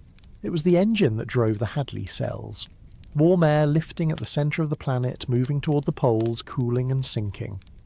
This pattern created the trade winds, the tropical rains, the monsoon systems. It shaped jungles, deserts, coastlines. Now, with no rotation and the sun fixed in place, those cells collapse. The air still moves, but not in neat global loops. It flows chaotically, driven by localized heating and cooling, not by spin. On the side of the planet where the equator faces the sun, the heat doesn't rise and move. It just accumulates. The land bakes, water evaporates, clouds form but with nowhere to go. Rain falls in bursts or not at all. Humidity climbs until the air can't hold more moisture. Then it dumps it all at once. Instead of a daily rhythm of storm and sun, the equator becomes a place of extremes. Weeks of oppressive heat, days of torrential flooding. Soil can't recover. Plants either adapt to soak or starve. Traditional agriculture fails. Humidity ruins storage. Disease spreads faster. Mold becomes a daily threat. Infrastructure is designed not for seasons, but for saturation. On the opposite side of the world, where the equator sits in darkness, the change is colder, but just as severe. It wasn't supposed to be cold at the equator. That was part of the definition. Now, without sunlight, it freezes. The atmosphere thins. Tropical forests built for endless growth begin to collapse. Trees die standing. Vines dry into wire. Insects disappear. Birds migrate into the night and never return. Rivers slow, then stop. The Amazon becomes a long basin of cold mud, then frost, then silence. The equatorial ocean, once warm and life-rich, begins to cool. The coral dies, the fish leave. Coastal communities built around fishing collapse, not from overuse but from abandonment. The identity of the equator as warm, lush, fertile, gone. And with the end of rotation, something else becomes possible. Land doesn't just sit under its own weight anymore. The planet begins to settle into a new shape. The equator, no longer pushed outward by motion, starts to relax. Over geological time, it flattens. This process is invisible at first, but over decades, it becomes measurable. The sea recedes from equatorial coasts pulled back toward the poles. Old harbours are left stranded. Coral reefs are exposed to the air and bleached dry. New peninsulas form where once there was water. Islands become part of the mainland. Old sea maps are useless. The shape of the continent stretches and contracts like slow breathing. And the land itself lifts, not dramatically, maybe a few millimetres per year, but enough that elevation changes. Lakes become more shallow. Lowland jungles rise into dry plateaus. Animals migrate. Insects vanish. Soil dries and cracks. Plants evolve or perish. Whole biomes move, not by migration, but by displacement. Cities built on the assumption of tropical stability must adapt. Their architecture, their food supply, their water storage, all must be redesigned for either a drying, rising land or a freezing, dark one. Cultural identities rooted in equatorial life shift as well. Many equatorial regions have deep traditions tied to the sun's motion. Solstices, zenith crossings, seasonal rains. Without those, rituals are decoupled from the environment. Some are preserved, others are adapted. Festivals become more symbolic.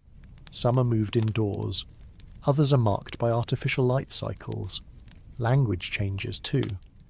Words that once described the heat, the rains, the short twilights begin to fade from daily use. New vocabulary emerges around the constant sun, the unbroken dark, the shifts in soil.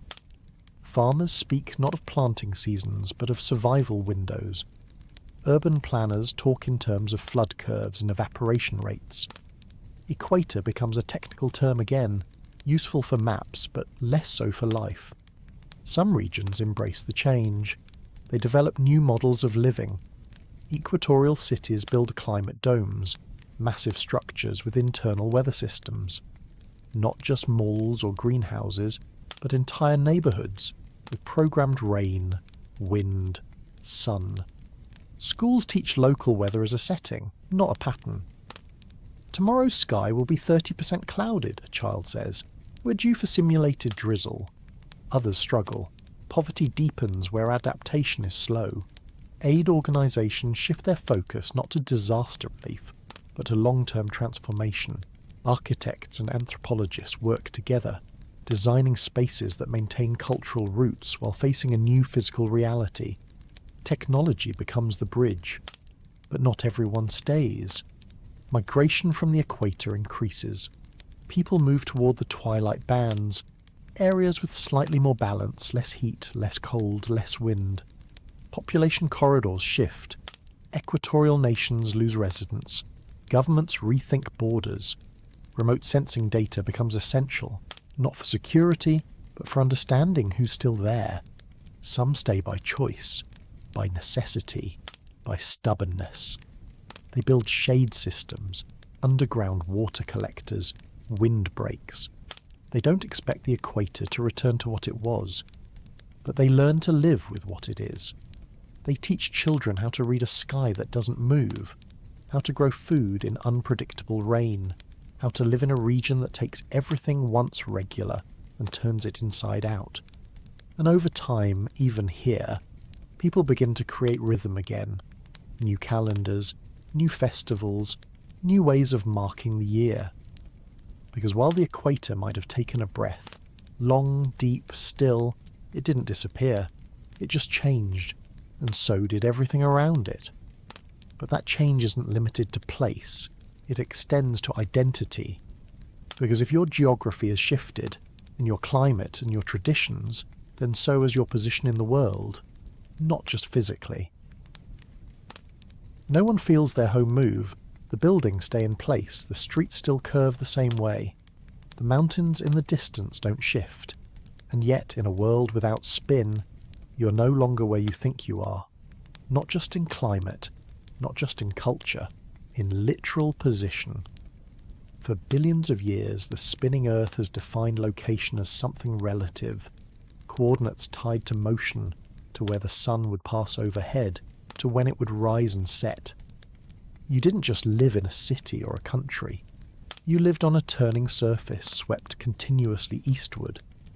That motion gave context to where you were. It influenced weather, light, air, and gravity. It gave everything a rhythm. But when the planet stops, those rhythms break. And over time, the lines we use to define place begin to drift. It starts with the oceans. As they move toward the poles, the weight of all that water begins to press down. It isn't instant, but it's relentless. Polar regions sink under the weight of new seas. Equatorial regions, relieved of that weight, rise. Coastal cities at mid-latitudes begin to lift from the water's edge. Beaches stretch farther. Old harbours become useless. Rivers run slower downhill because the land they flow across is rising. Even gravity changes slightly, but enough to notice over time. If you live near the equator, your altitude increases. Not by much, but enough that satellite maps need updates. GPS coordinates drift. Correction factors are added to account for a world where vertical and horizontal positions are both changing, slowly, unpredictably. But it's not just elevation that shifts, it's latitude. The equator, as a geographical marker, used to be fixed by rotation, a product of the spin defined by the bulge at the waist of the planet.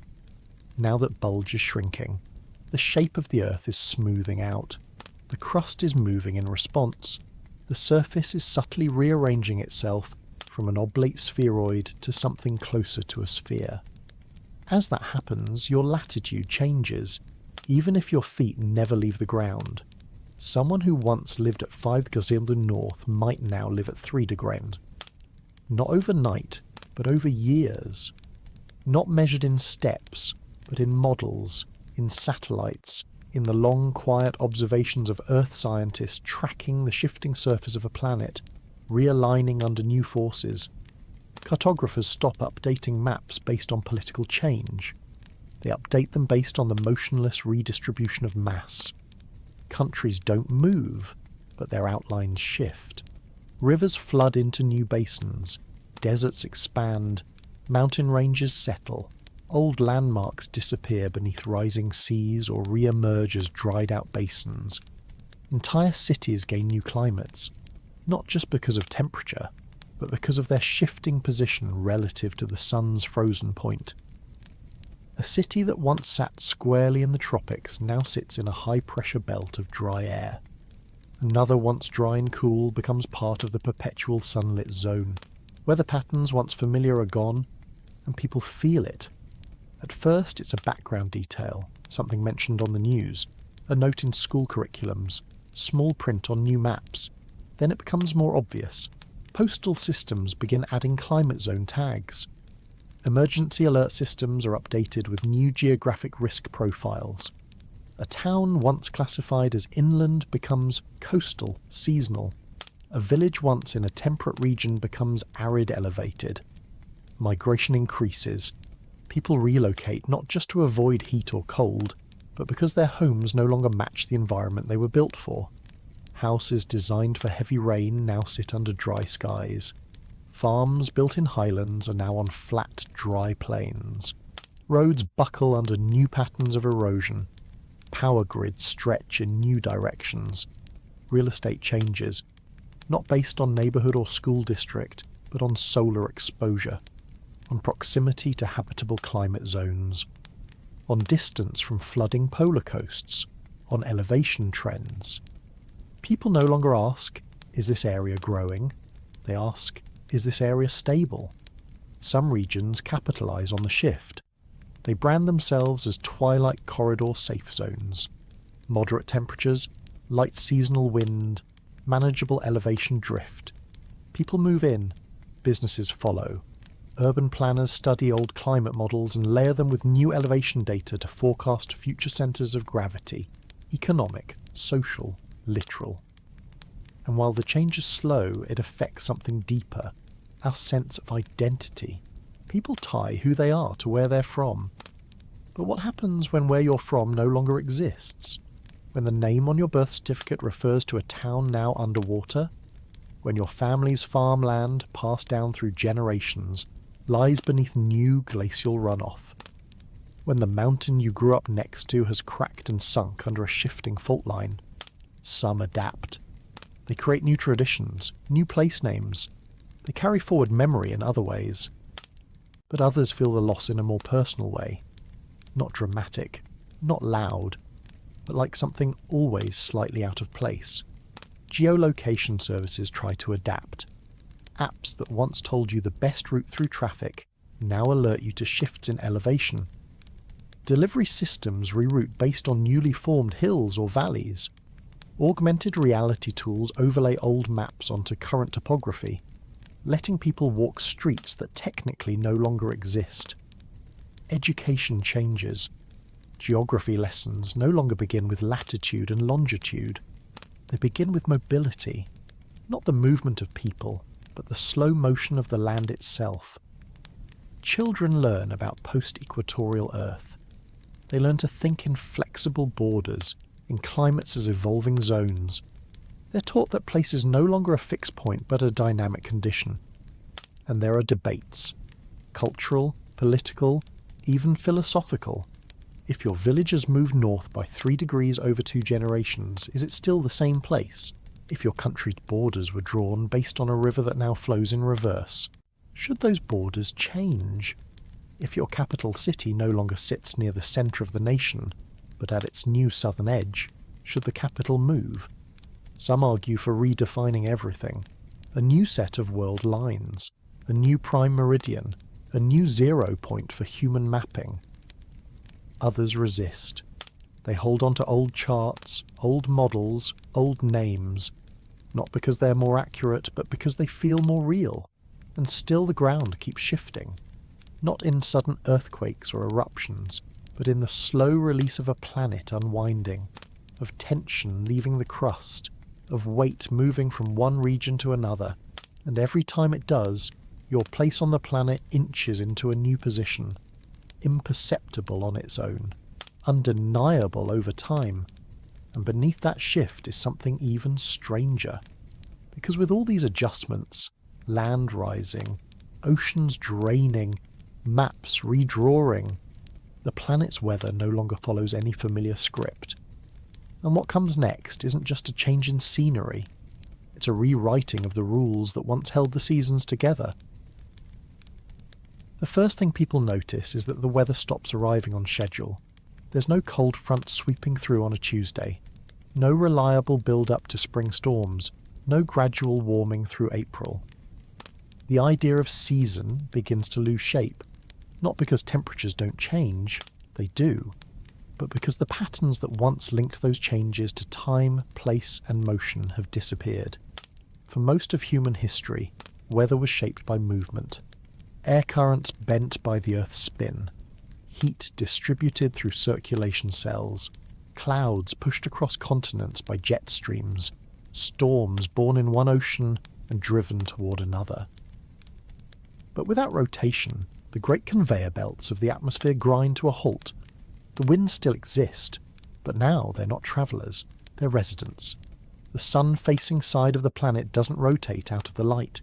It bakes endlessly. The sky is not always blue, it's often white, or silver, or hazy gold, burned pale by the persistence of sunlight. Air rises constantly from the ground. hot and heavy with evaporated moisture. Clouds form quickly and then stall. They don't drift.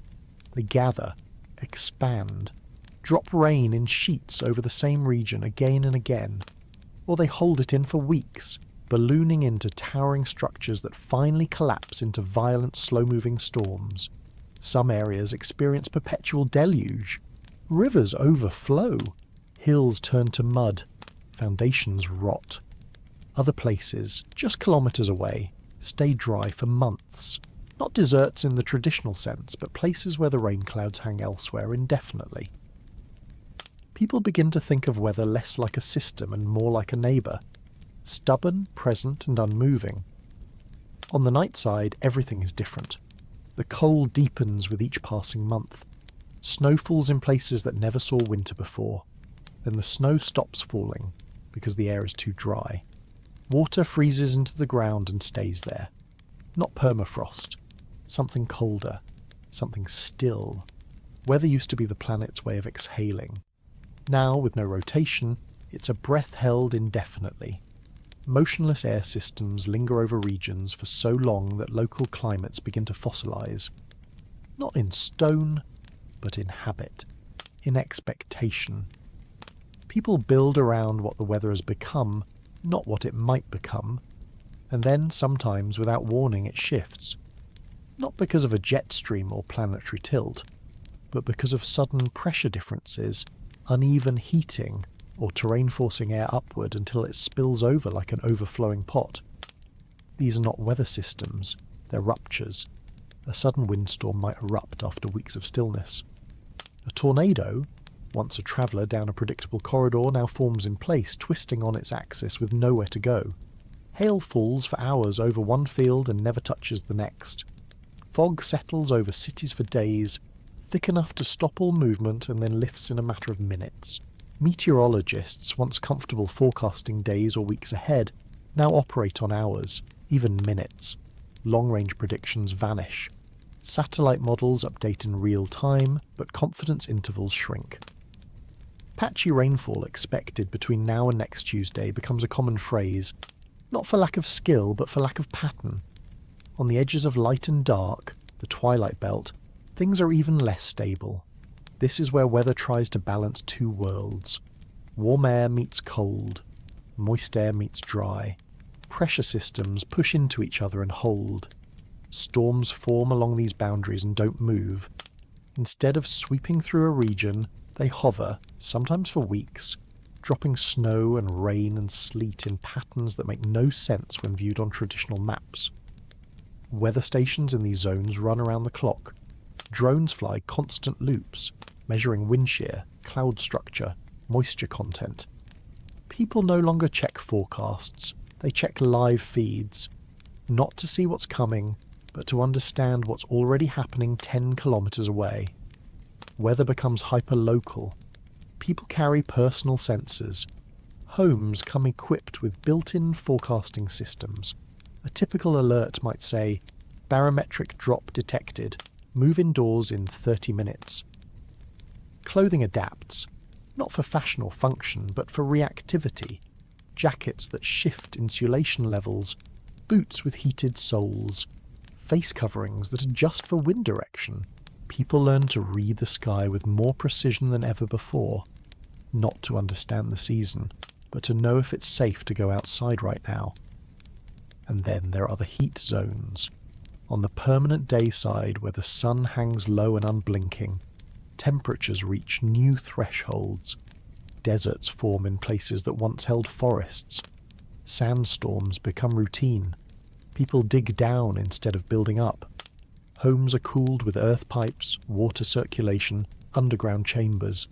Streets are shaded with thick fabric stretched across buildings. Open-air spaces are abandoned. Activity happens at night.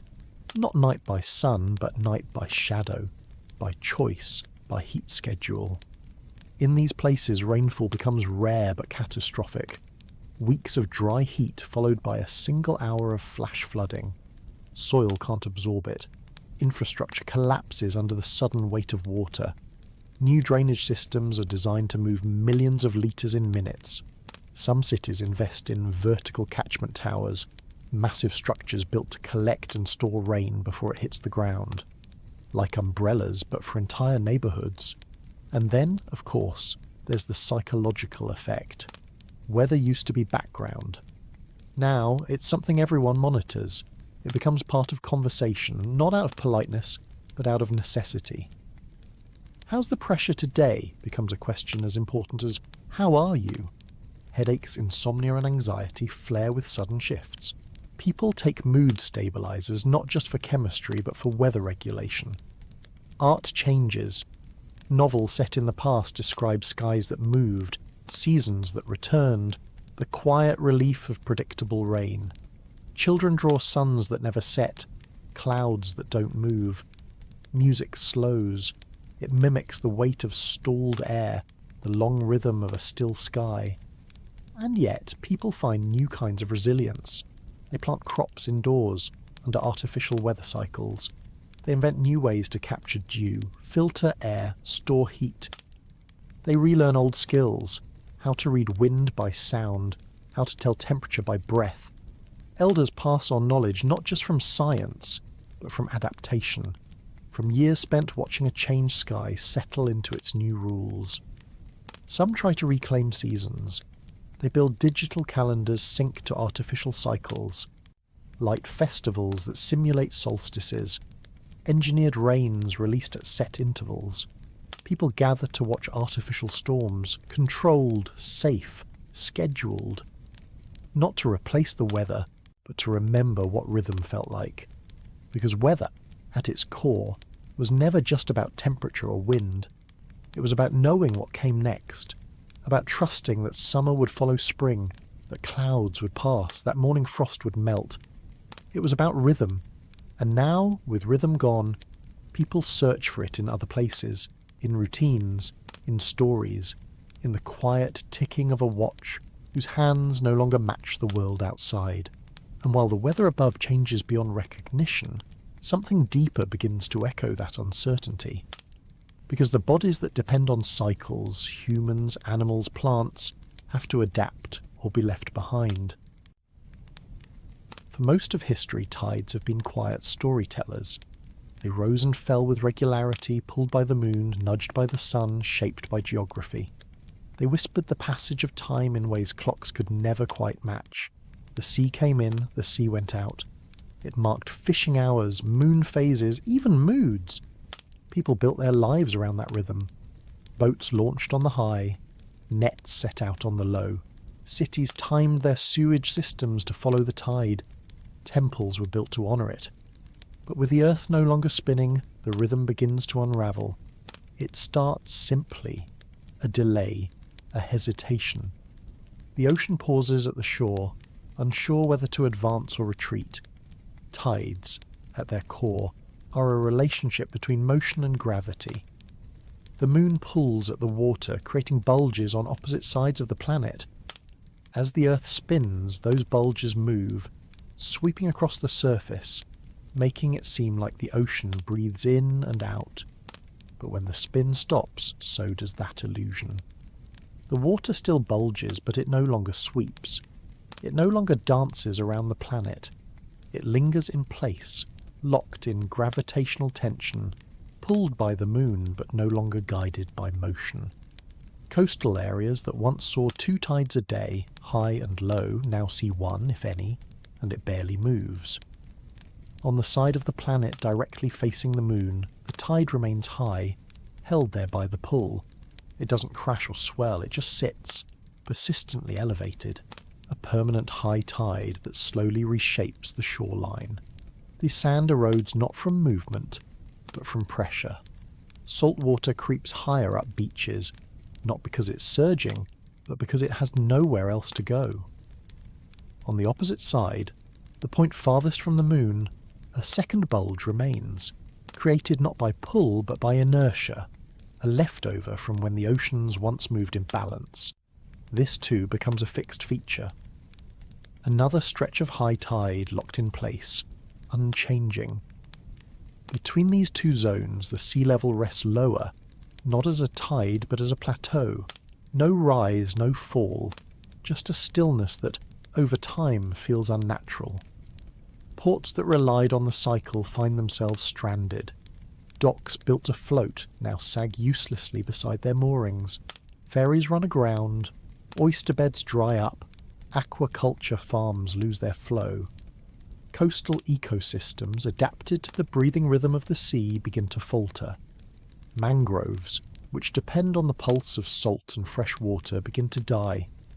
Tide pools, once renewed twice a day, stagnate. Species that relied on the changing depth, crabs, clams, sea stars, disappear. They don't go extinct all at once. They just don't return after the last cycle ends. Some coasts adapt. Artificial pumping systems mimic tidal flows in certain bays. Controlled flooding maintains wetlands. Scientists experiment with synchronized sea gates, opening and closing in patterns that simulate the old dance. It's not perfect, but it's something. Farther offshore, the open ocean behaves differently. There, the water is less about tide and more about gravity redistribution. With the equatorial bulge collapsing, some ocean basins deepen, others shift. Underwater ridges rise or fall. Currents change direction, not because of wind or temperature, but because the landscape beneath them is moving. The moon still orbits, of course.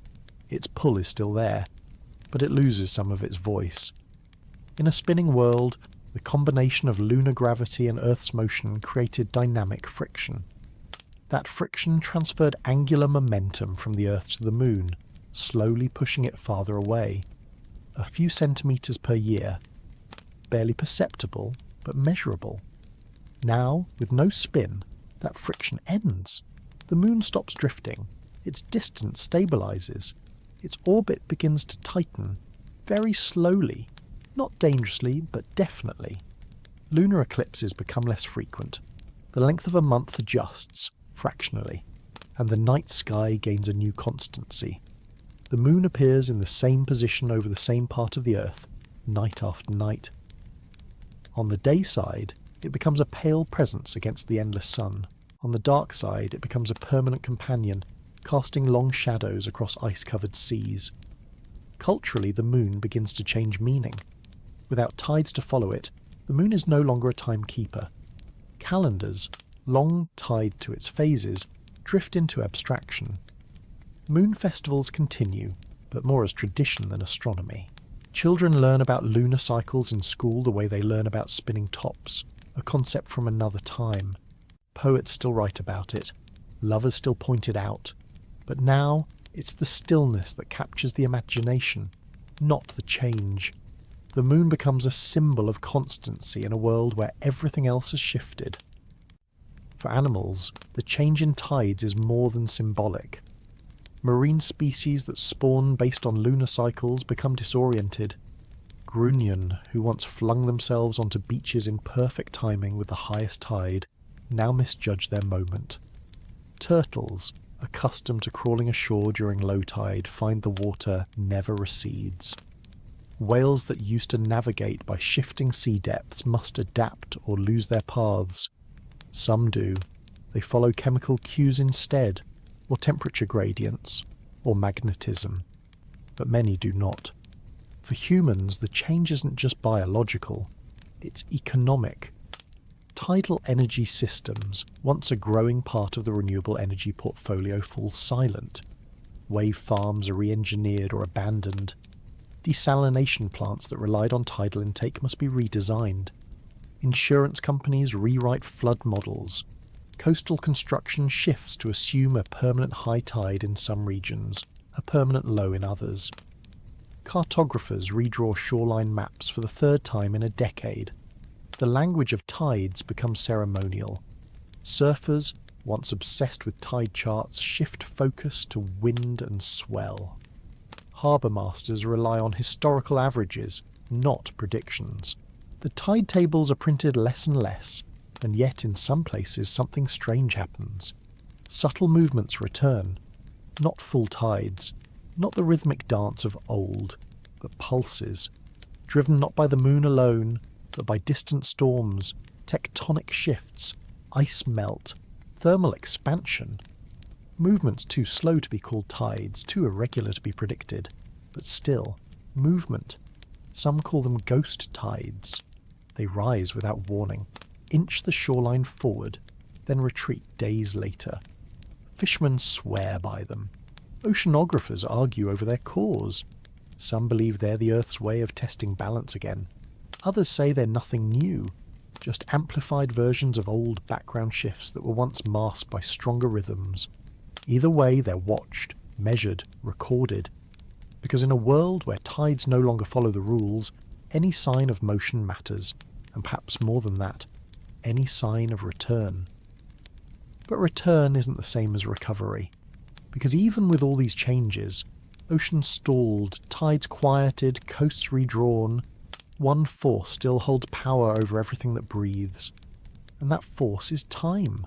Not the kind you measure with clocks, the kind your body keeps, whether you like it or not. The Earth doesn't look like a magnet. There are no poles with giant red and blue markings, no iron filings dancing over continents. But deep inside, below the crust and the mantle, beneath everything solid and everything still, there's motion. Or there was.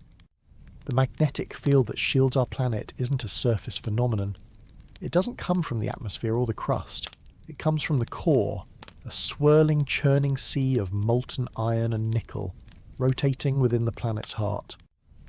This liquid metal moves in patterns, spirals, loops, convection currents driven by heat and rotation.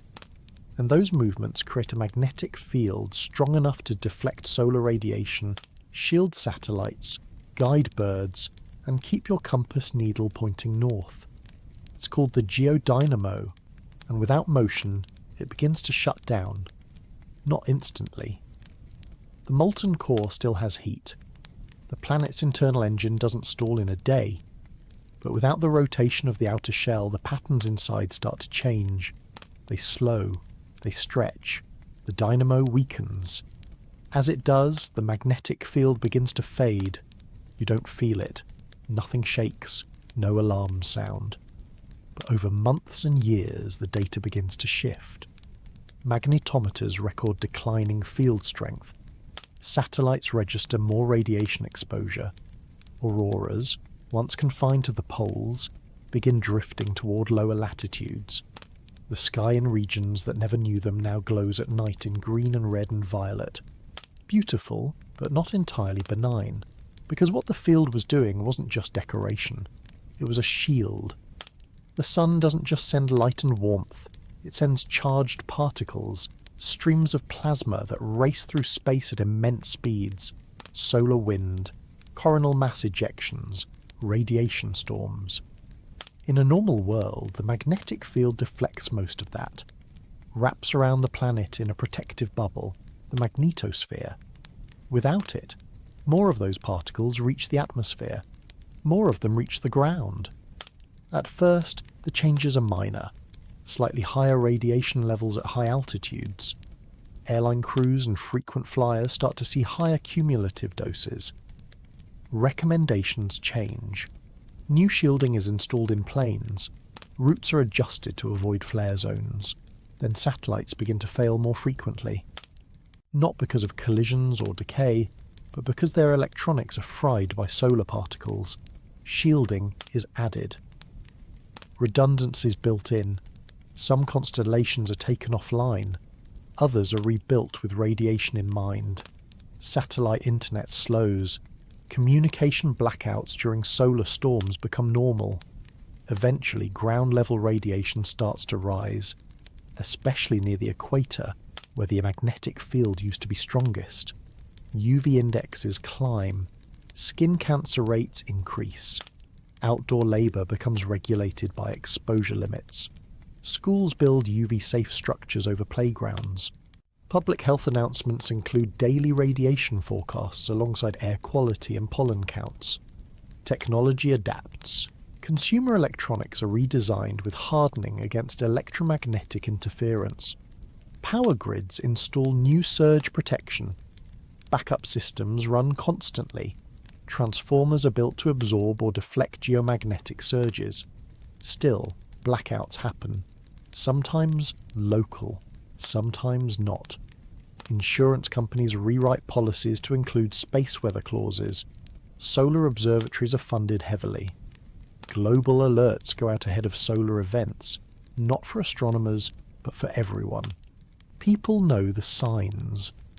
When a major flare is detected, you unplug your devices, you avoid flights, you stay indoors, you wait. Some communities go underground for longer storms. People who once scoffed at solar weather become solar aware, not out of fear, but out of pattern. Another thing to monitor, another variable in a world where certainty is slowly dissolving, and it's not just technology that feels it. Nature notices too. Many migratory animals rely on the magnetic field to navigate. Birds, whales, turtles, all wired to follow invisible lines across the planet. When those lines blur, some lose their way. Nesting grounds go unused. Migrations end in the wrong hemisphere. Scientists try to intervene, using artificial beacons, radio signals, even scent cues to guide them back. Some adapt, others vanish quietly. Human navigation adjusts. GPS systems rely less on magnetic reference, more on signal triangulation. Compasses become unreliable. Explorers use sun position, satellite guidance, old methods. Adventure gear includes legacy navigation kits, not for nostalgia, but because batteries can fail in the wrong storm. And still the core keeps shifting. Some theories suggest the magnetic field might not vanish completely. It might fragment, become multipolar.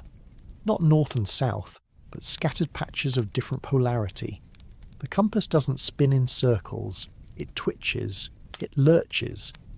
Maps are reissued every few years. Magnetic anomalies become known features, places where the needle simply refuses to decide. There are periods in Earth's history when the field reversed entirely. Magnetic north became south, and vice versa. These reversals took thousands of years. Life survived them. There's no record of a mass extinction tied directly to a flip. But there was always rotation then. Always motion to feed the field, even when it stuttered. Now, the rules are different. Without planetary spin, there's no stable reference point. The field may recover, it may not. If it does, it will be weaker, more complex, less protective. And that raises the deeper question. What happens to a planet without a shield? Not just to its surface, but to its atmosphere. Because the sun doesn't just heat, it strips. Solar wind, unimpeded, begins to erode the upper layers of air. Slowly, molecule by molecule, hydrogen, oxygen, escape into space. Not fast enough to suffocate us overnight, but over centuries, perhaps millennia, enough to matter. Some scientists argue we'll adapt before then. Others suggest early signs are already measurable. Tiny drops in atmospheric density, higher levels of cosmic radiation at ground level. They say it's subtle, but measurable. And for the first time in human history, the planet starts to feel slightly exposed. There's no breach, no collapse, just the quiet realization that something invisible, something that's always been there, is fading. And that's what life does when it's not sheltered. It adjusts. But time isn't waiting. Because when the rhythms of the sky and sea go silent and the air itself begins to thin, something inside the human mind starts looking for structure again. And when the sun no longer moves, and the tides no longer shift, what we look to next is not the stars, but the ticking inside us. Time never needed a clock. Long before hours and minutes, before watches and alarms, time was something felt, something seen in the sky, in the rising and setting of the sun, in the movement of shadows, in the cycles of animals and plants and seasons. For as long as we've existed, the Earth's rotation gave time its rhythm. A constant spin, a 24-hour day, a predictable arc of light and dark. This rotation is what gave us sleep, work, prayer, growth, harvest, rest. It gave us morning. It gave us tomorrow. But now the spin is gone, and with it, time, at least the kind we know, begins to unravel. it doesn't disappear. Clocks still tick. Atomic time remains accurate. Our systems are built on that precision, and they keep it well. But time without rhythm is like music without beat. Technically there, but hollow. On the sunlit side of the planet, days no longer end. There is no dusk, no signal to wind down, no darkness to cue melatonin, to soothe the eyes, to quiet the world. The body, built to follow light, doesn't know when to stop. People try to enforce schedules. Shutters close, lights dim, routines are kept. Apps simulate sunrises. Homes are lit to mimic evening. But even with that effort, the body knows. It senses the constant light. Sleep becomes harder. Dreams fragment. Circadian rhythms begin to stretch or collapse entirely. Insomnia becomes common. Fatigue, chronic. The mind begins to measure time by task instead of sunlight. Work time, rest time, meal time, none of it tied to anything outside. People begin to live on artificial cycles, 20-hour schedules, 26-hour cycles, polyphasic sleep patterns. Some follow isochronal rhythms, a perfectly balanced block of hours, repeated regardless of natural time cues. On the dark side, it's the opposite. Constant night. No sunrise, no morning. People wake by vibration alarms, by scheduled heat cycles, by shifts in artificial lighting. Seasonal affective disorder becomes permanent. Vitamin D deficiency is addressed with supplements, UV therapies, wearable patches. Schools start later. Work shifts adjust to accommodate longer sleep cycles, or reversed ones. Some communities sync with other regions across the twilight band, choosing a shared rhythm to feel less isolated in their own sky. Others remain untethered, free-floating in their own loops of rest and activity. Global coordination becomes a new kind of challenge. With no shared daylight, standard time becomes more abstract. Countries disagree on what time it is. Some stick to UTC. Others adopt light-based time. Hours sync to their location on the planet's face, whether sunlit or not. Conferences are scheduled using coordinated cycle blocks. Time zones replaced by wake-work sleep units. An email sent from one region arrives in another's midnight, even if it's bright noon outside the sender's window. International commerce adapts. Trading days decouple from sunrises. Shifts move around the clock. Some businesses operate continuously, with teams rotating every 6 hours. Customer service bots track human sleep cycles to avoid waking users. Digital calendars display personal circadian health scores alongside event reminders. Children grow up learning time as a modular system. No longer morning or afternoon, but phase 1, phase 2, rest zone, sleep interval. Watches are replaced by wearable schedulers that adjust plans based on fatigue, brainwave activity, exposure to light, mood. But not everyone follows the artificial patterns. Some live wild time, untethered to systems letting the body decide. They wake when they're rested, sleep when they're tired, eat when hungry, work in blocks, not hours. It sounds chaotic, but for many it brings clarity.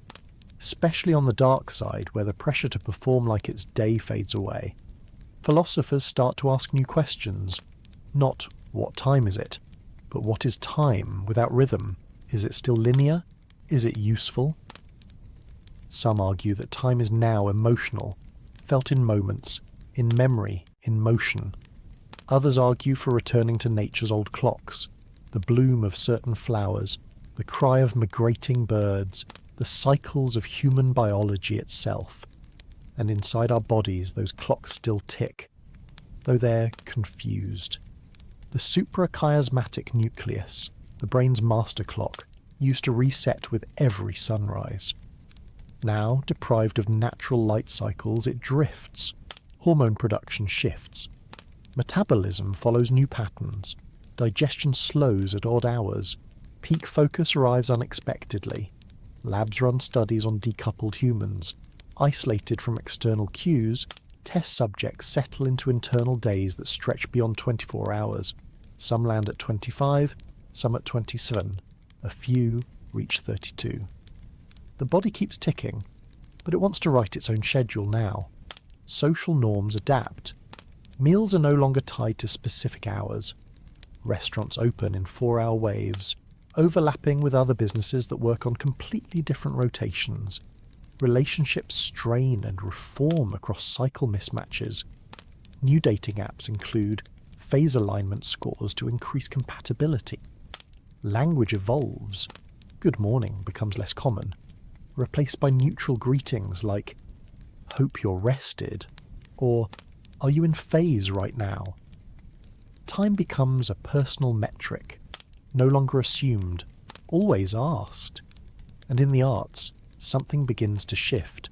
Films no longer use the sun to show the passage of time. Stories unfold without clear transitions. Novels are written in non-linear fragments to mimic the way memory floats unanchored. Music follows suit. Less emphasis on chorus and verse, more on drift, flow, return. The concept album makes a quiet comeback. Religions adapt. Some continue rituals tied to traditional time. Sunrise prayers, fasting cycles, lunar months. Others realign to biological rhythms, encouraging faith practices based on rest, attention, emotional cycles. The Sabbath becomes a personal reset, not a collective pause. And still, we long for rhythm. People build personal routines like scaffolding around their days, not because they need to, but because they want something steady. A walk at the same hour, even if the sky never changes. Tea at the same moment in their energy curve. A bedtime song, a stretch, a silence. Because even when the world stops moving, the human mind doesn't. It loops, it wanders, it remembers.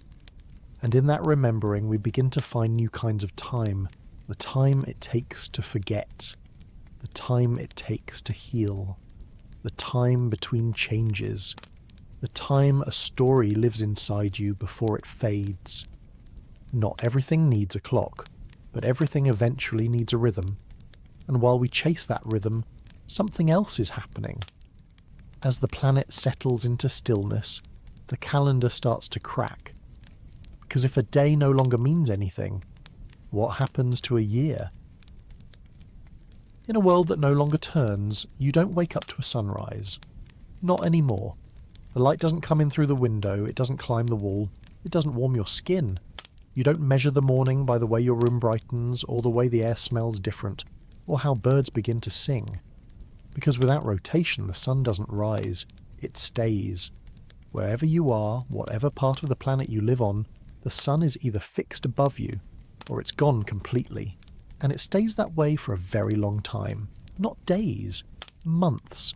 Half a year of unbroken light. Half a year of night. People used to think of the day as the basic unit of time. It was our most intimate loop. Sleep, wake, work, rest. A shape we could trust. But now that shape has changed. The Earth still orbits the Sun. That hasn't stopped. It still takes about 365 days to complete one lap. But with the spin gone, that orbit becomes something else entirely. It becomes the only motion that matters. What used to be a simple 24-hour day, light and dark, now unfolds over an entire year. At first, it's hard to notice. The sun seems stuck in the sky, unmoving. But if you measure it carefully over weeks, you begin to see it shift. Not across the sky, but across the horizon, slowly sliding from east to west, following the planet's slow progression around the sun. This is the new day.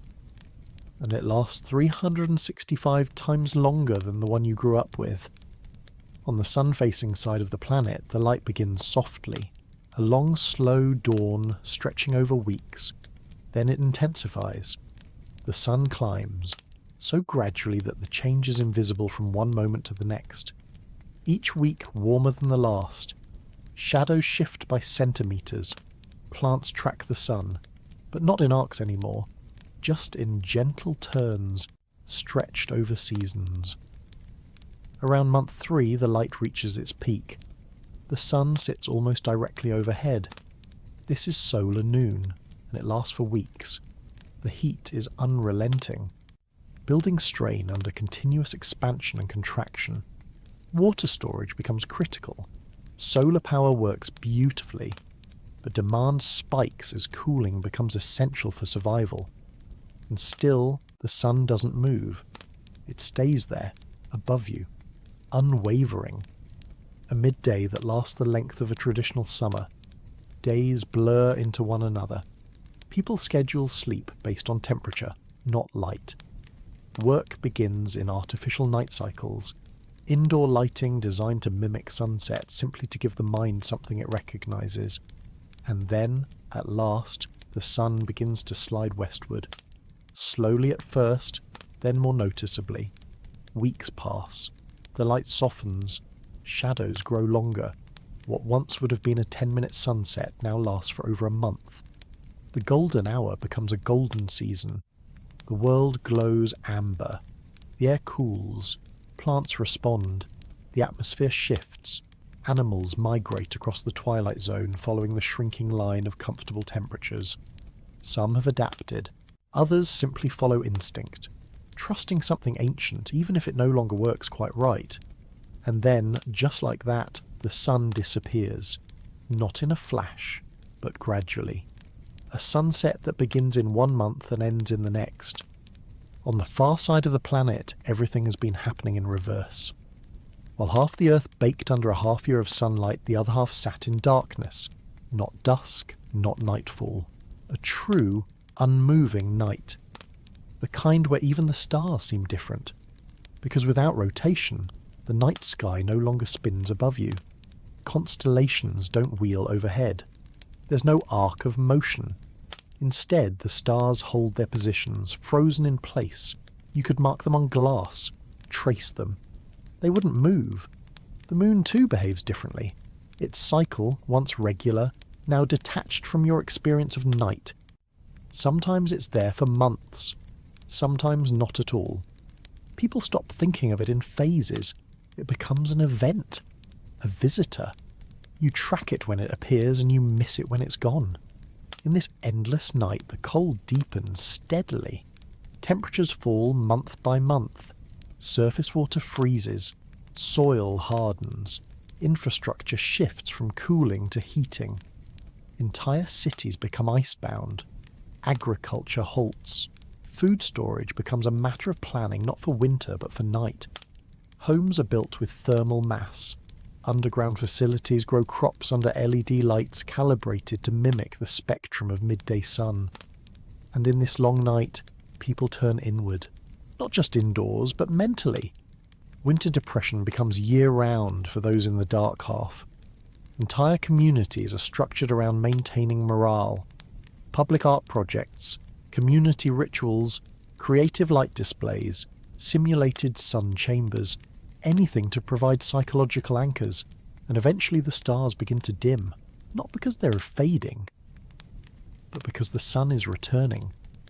Another slow sunrise begins, the same process in reverse, and the cycle begins again. People begin to organise their lives around this new structure. Day becomes a 6-month experience, night the same. Each side of the planet begins to track its own half of the year. Calendars split, traditions diverge, birthdays are celebrated according to local sun phases. Someone born in afternoon on one side of the world might correspond to someone else's midnight on the other. New terms emerge. First light, deep noon, sundrift, long dusk.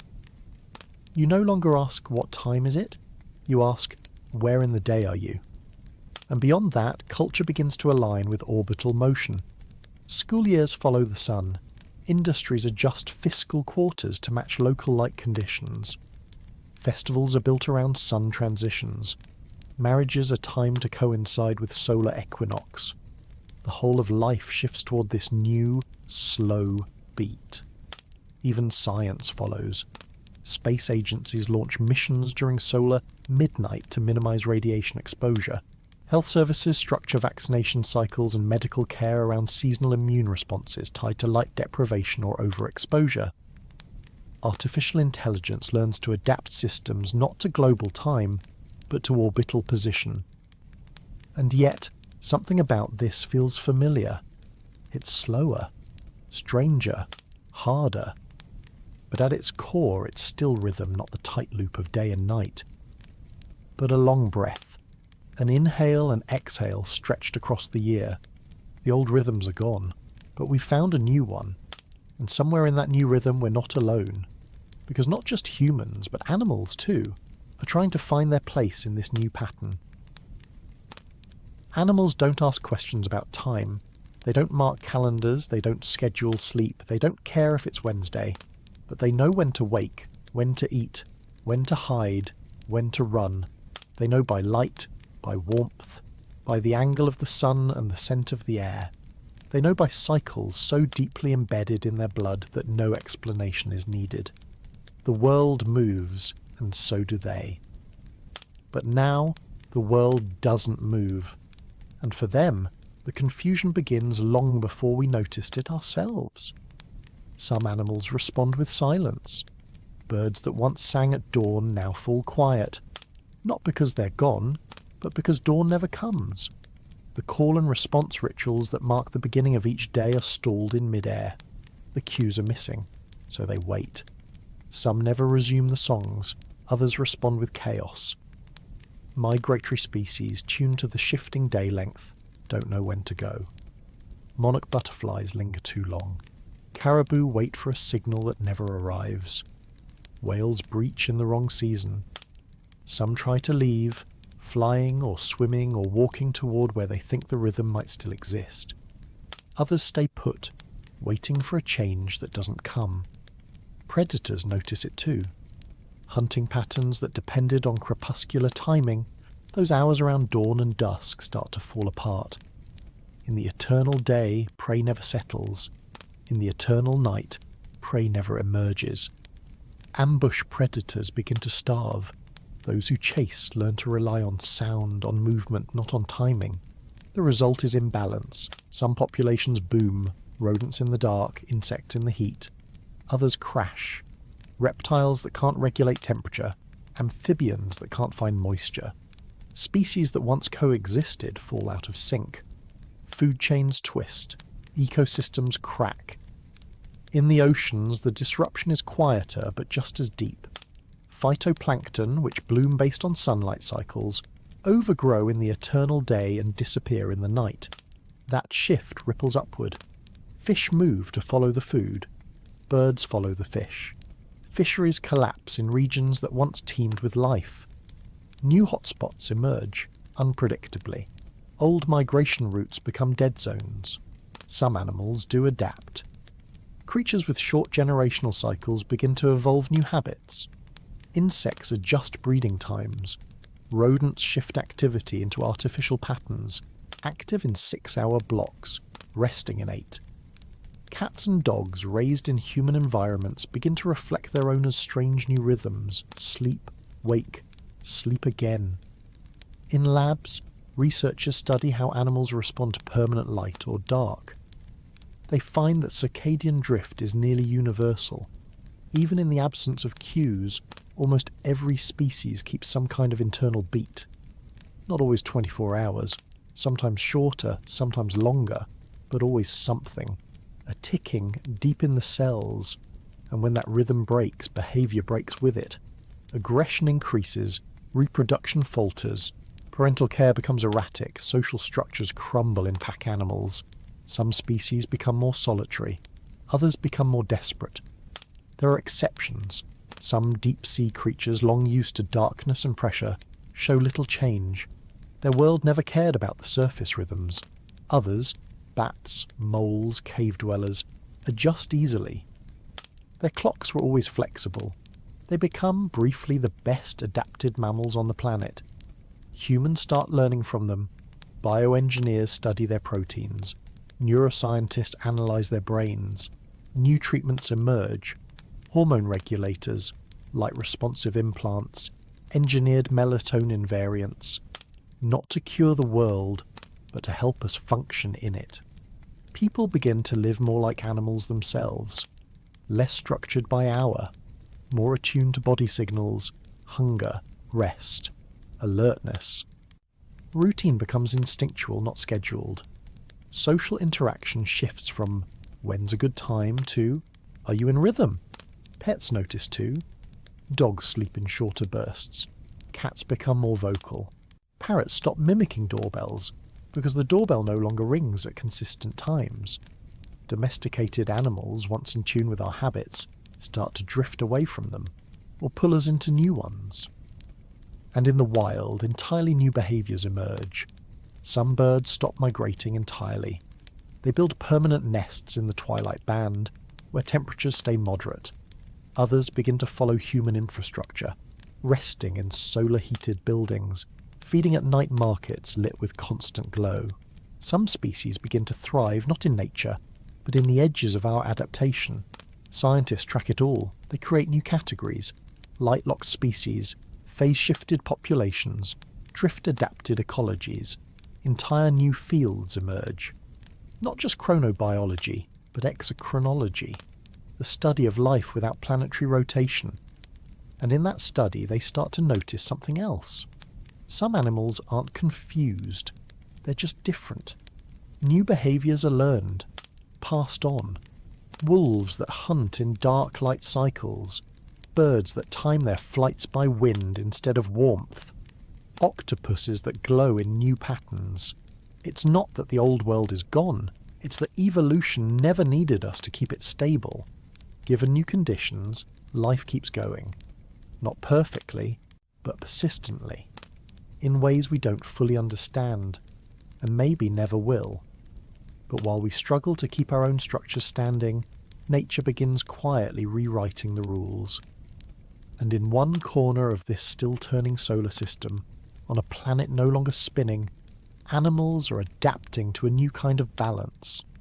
Not in protest, not in confusion, just in motion. And if we listen, really listen, we might learn something from that. Because in the end, biology doesn't need clocks. It just needs cues.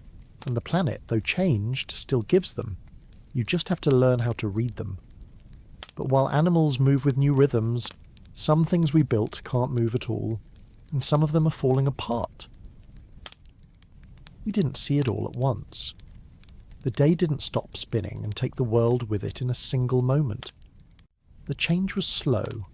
Days lengthened, skies stopped moving, winds settled strangely, but slowly became steadily became obviously, and then it just was. And we did what humans always do when the familiar vanishes. We tried to cope, not in a single way, not in some coordinated utopian effort, but in millions of small, desperate, inventive, stubborn, beautiful, confusing ways. Some people turned inward. They adapted their homes, covered windows in layers of insulation or blackout fabric, depending on which side of the world they lived on. They built rooms around artificial sky panels, screens that shifted through simulated sunsets and clouded noons, just to give the illusion of time passing. Some turned to routine like it was religion. Meals at the same hour, exercises every cycle, schedules laminated and pinned to the wall. Even if the sun didn't move, the body would. Others fled the extremes. Entire populations began to migrate toward the twilight zones, those narrow bands between the scorched and the frozen, where day and night met in something close to balance. Cities rose fast there, temporary at first, tents, prefab domes, communal barracks, then permanent, arcologies, vertical farms, habitable towers designed to regulate their own internal weather, light, temperature. Governments tried to follow. Some relocated capitals, others fractured entirely, leaving behind frozen cities and sending representatives into mobile parliaments. International law bent and twisted. New coalitions formed, not always along old political lines, but based on survivability. Climate corridors, food-sharing alliances, energy networks. There were disagreements. Who owns the land in the habitable zones? Who gets access to the remaining fresh water?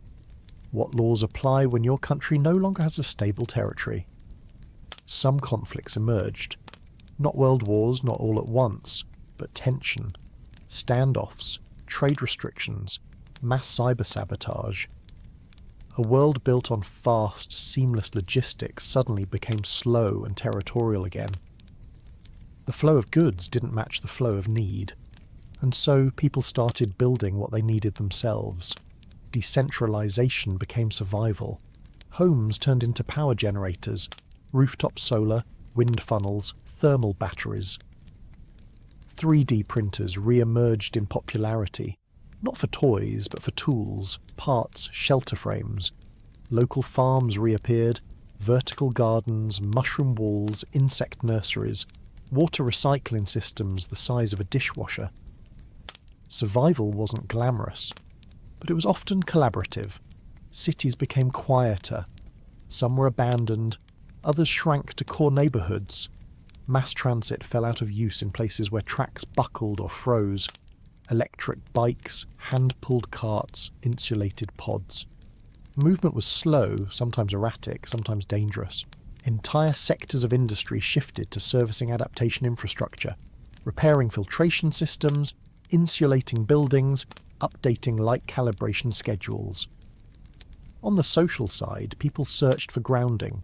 Some returned to old stories, myths and folklore that explained a world in crisis. Others wrote new ones.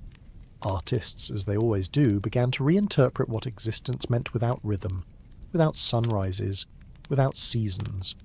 Music changed tempo. Books abandoned chapters for seamless flow. Games shifted from fast reaction to immersive drift. Mental health care became a global concern. On the light side, overstimulation and insomnia. On the dark side, fatigue, hopelessness. Therapy changed shape. Fewer couches and notepads, more sensory modulation, communal story sharing, ritualized breaks. People practiced artificial fasting to simulate seasonal shift. They held silence rituals during long light. They sang into the dark.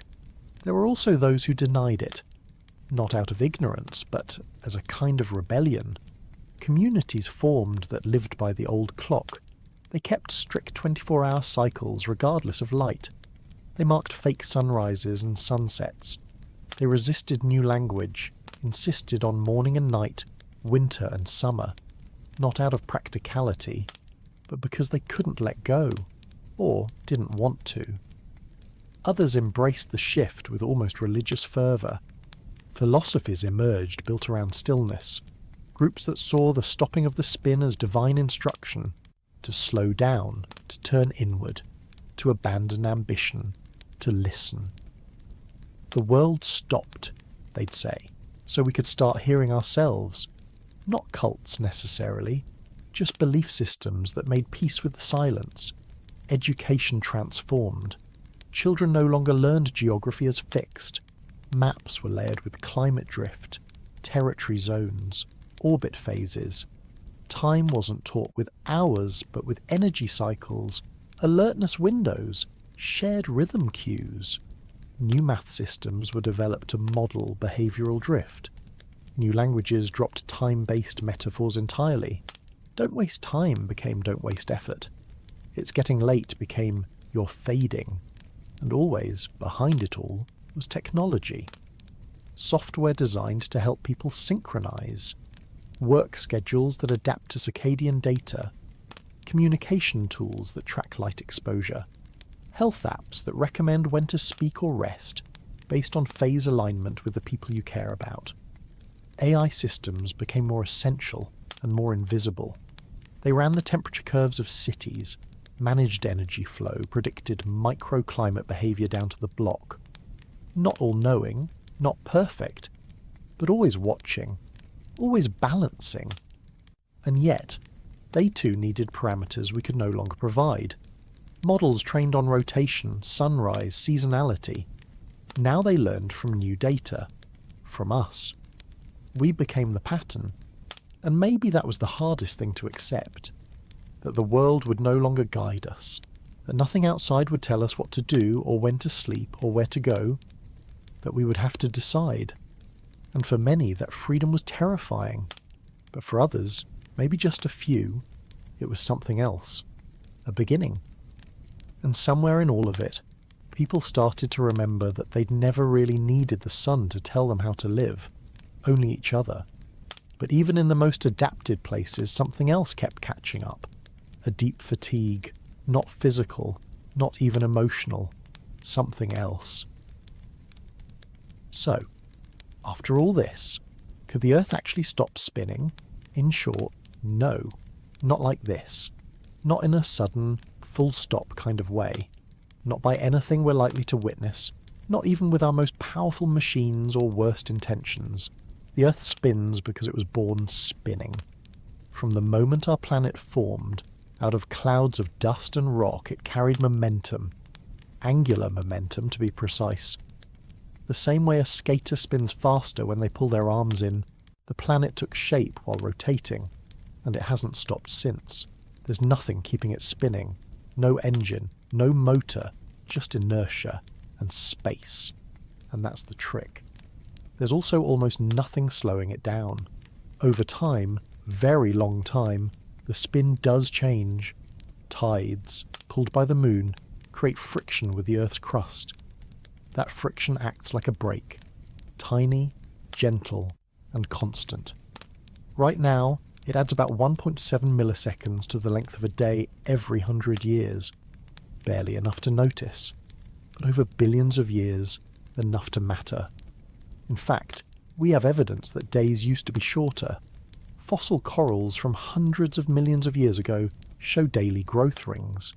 Those rings suggest there were once more than 400 days in a year. The planet spun faster. The days were about 21 hours long. The slowdown is real. It's just glacial. And it won't stop completely. At most, over immense timescales, the Earth could become tidally locked, like the Moon is to us. It would still orbit the Sun, but it would rotate just once per orbit, always showing the same face to the Sun. Permanent day on one side, eternal night on the other. That's similar to what we imagined earlier, but it wouldn't happen in our lifetimes, not even in our species' lifetime. Estimates say it could take tens of billions of years. More time than the sun has left before it swells into a red giant and vaporizes everything. So yes, technically it's possible, but not in a way we'd ever experience, and certainly not in the way we've explored here. This has all been a thought experiment, an exercise in following consequences. If we took one thing, the Earth's rotation, and removed it, what would fall apart? What would adapt? What would we try to fix? What would we try to remember? And what would we quietly let go? It's strange to think that something so constant, something we never even feel, is holding so much together. But that's how the planet works. Its biggest forces are silent. Its most important systems are invisible. Its most fragile balances aren't obvious until they shift. And the Earth spinning beneath your feet, that's one of them. We don't notice it because it's always been there. But without it, almost nothing would feel familiar. So no, the Earth isn't going to stop spinning. But if it ever did, well, you'd know. And before we bring all of this to a close, there's still one more place to go. One last idea to settle with, in the stillness. We've wandered through a world that doesn't turn, a place where the sun no longer rises or sets, where clocks lose their grip, where oceans stall, skies freeze, animals drift, and humans try. We imagined what would fall apart, what might hold together, what we'd miss and what we'd forget, what we'd build and what we'd carry forward even when nothing outside seemed to move. And now, after all that imagining, after all the strange physics and personal rituals and long, slow days, we're still here, still turning thoughts over, still asking what it means to live on a planet that spins quietly beneath our feet. Because really, the Earth hasn't stopped. Not yet. Not today. Probably not ever. And that means we still have our rhythm, our sunrises, our dusk, our sleep, our wake, our sense of time as something that happens not just in hours, but in the body. In the way birds start singing before the light reaches the window. In how your thoughts stretch differently depending on whether it's morning or night. We still live inside that rhythm. But maybe, just maybe, by imagining its absence, we understand it better. The quiet miracle of the world gently spinning us into tomorrow. The background motion that turns chaos into sequence. That gives the oceans their breath. That gives time its shape. That gives us something to dream against. And that's the funny part.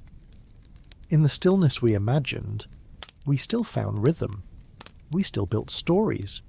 We still adapted. We still dreamed. And that's what we do. As long as we're here, as long as something turns, out there or in us, we'll keep finding ways to make meaning. So if the planet ever does stop spinning, you'll know what to do. Until then, you can rest easy. You're still turning. Good night.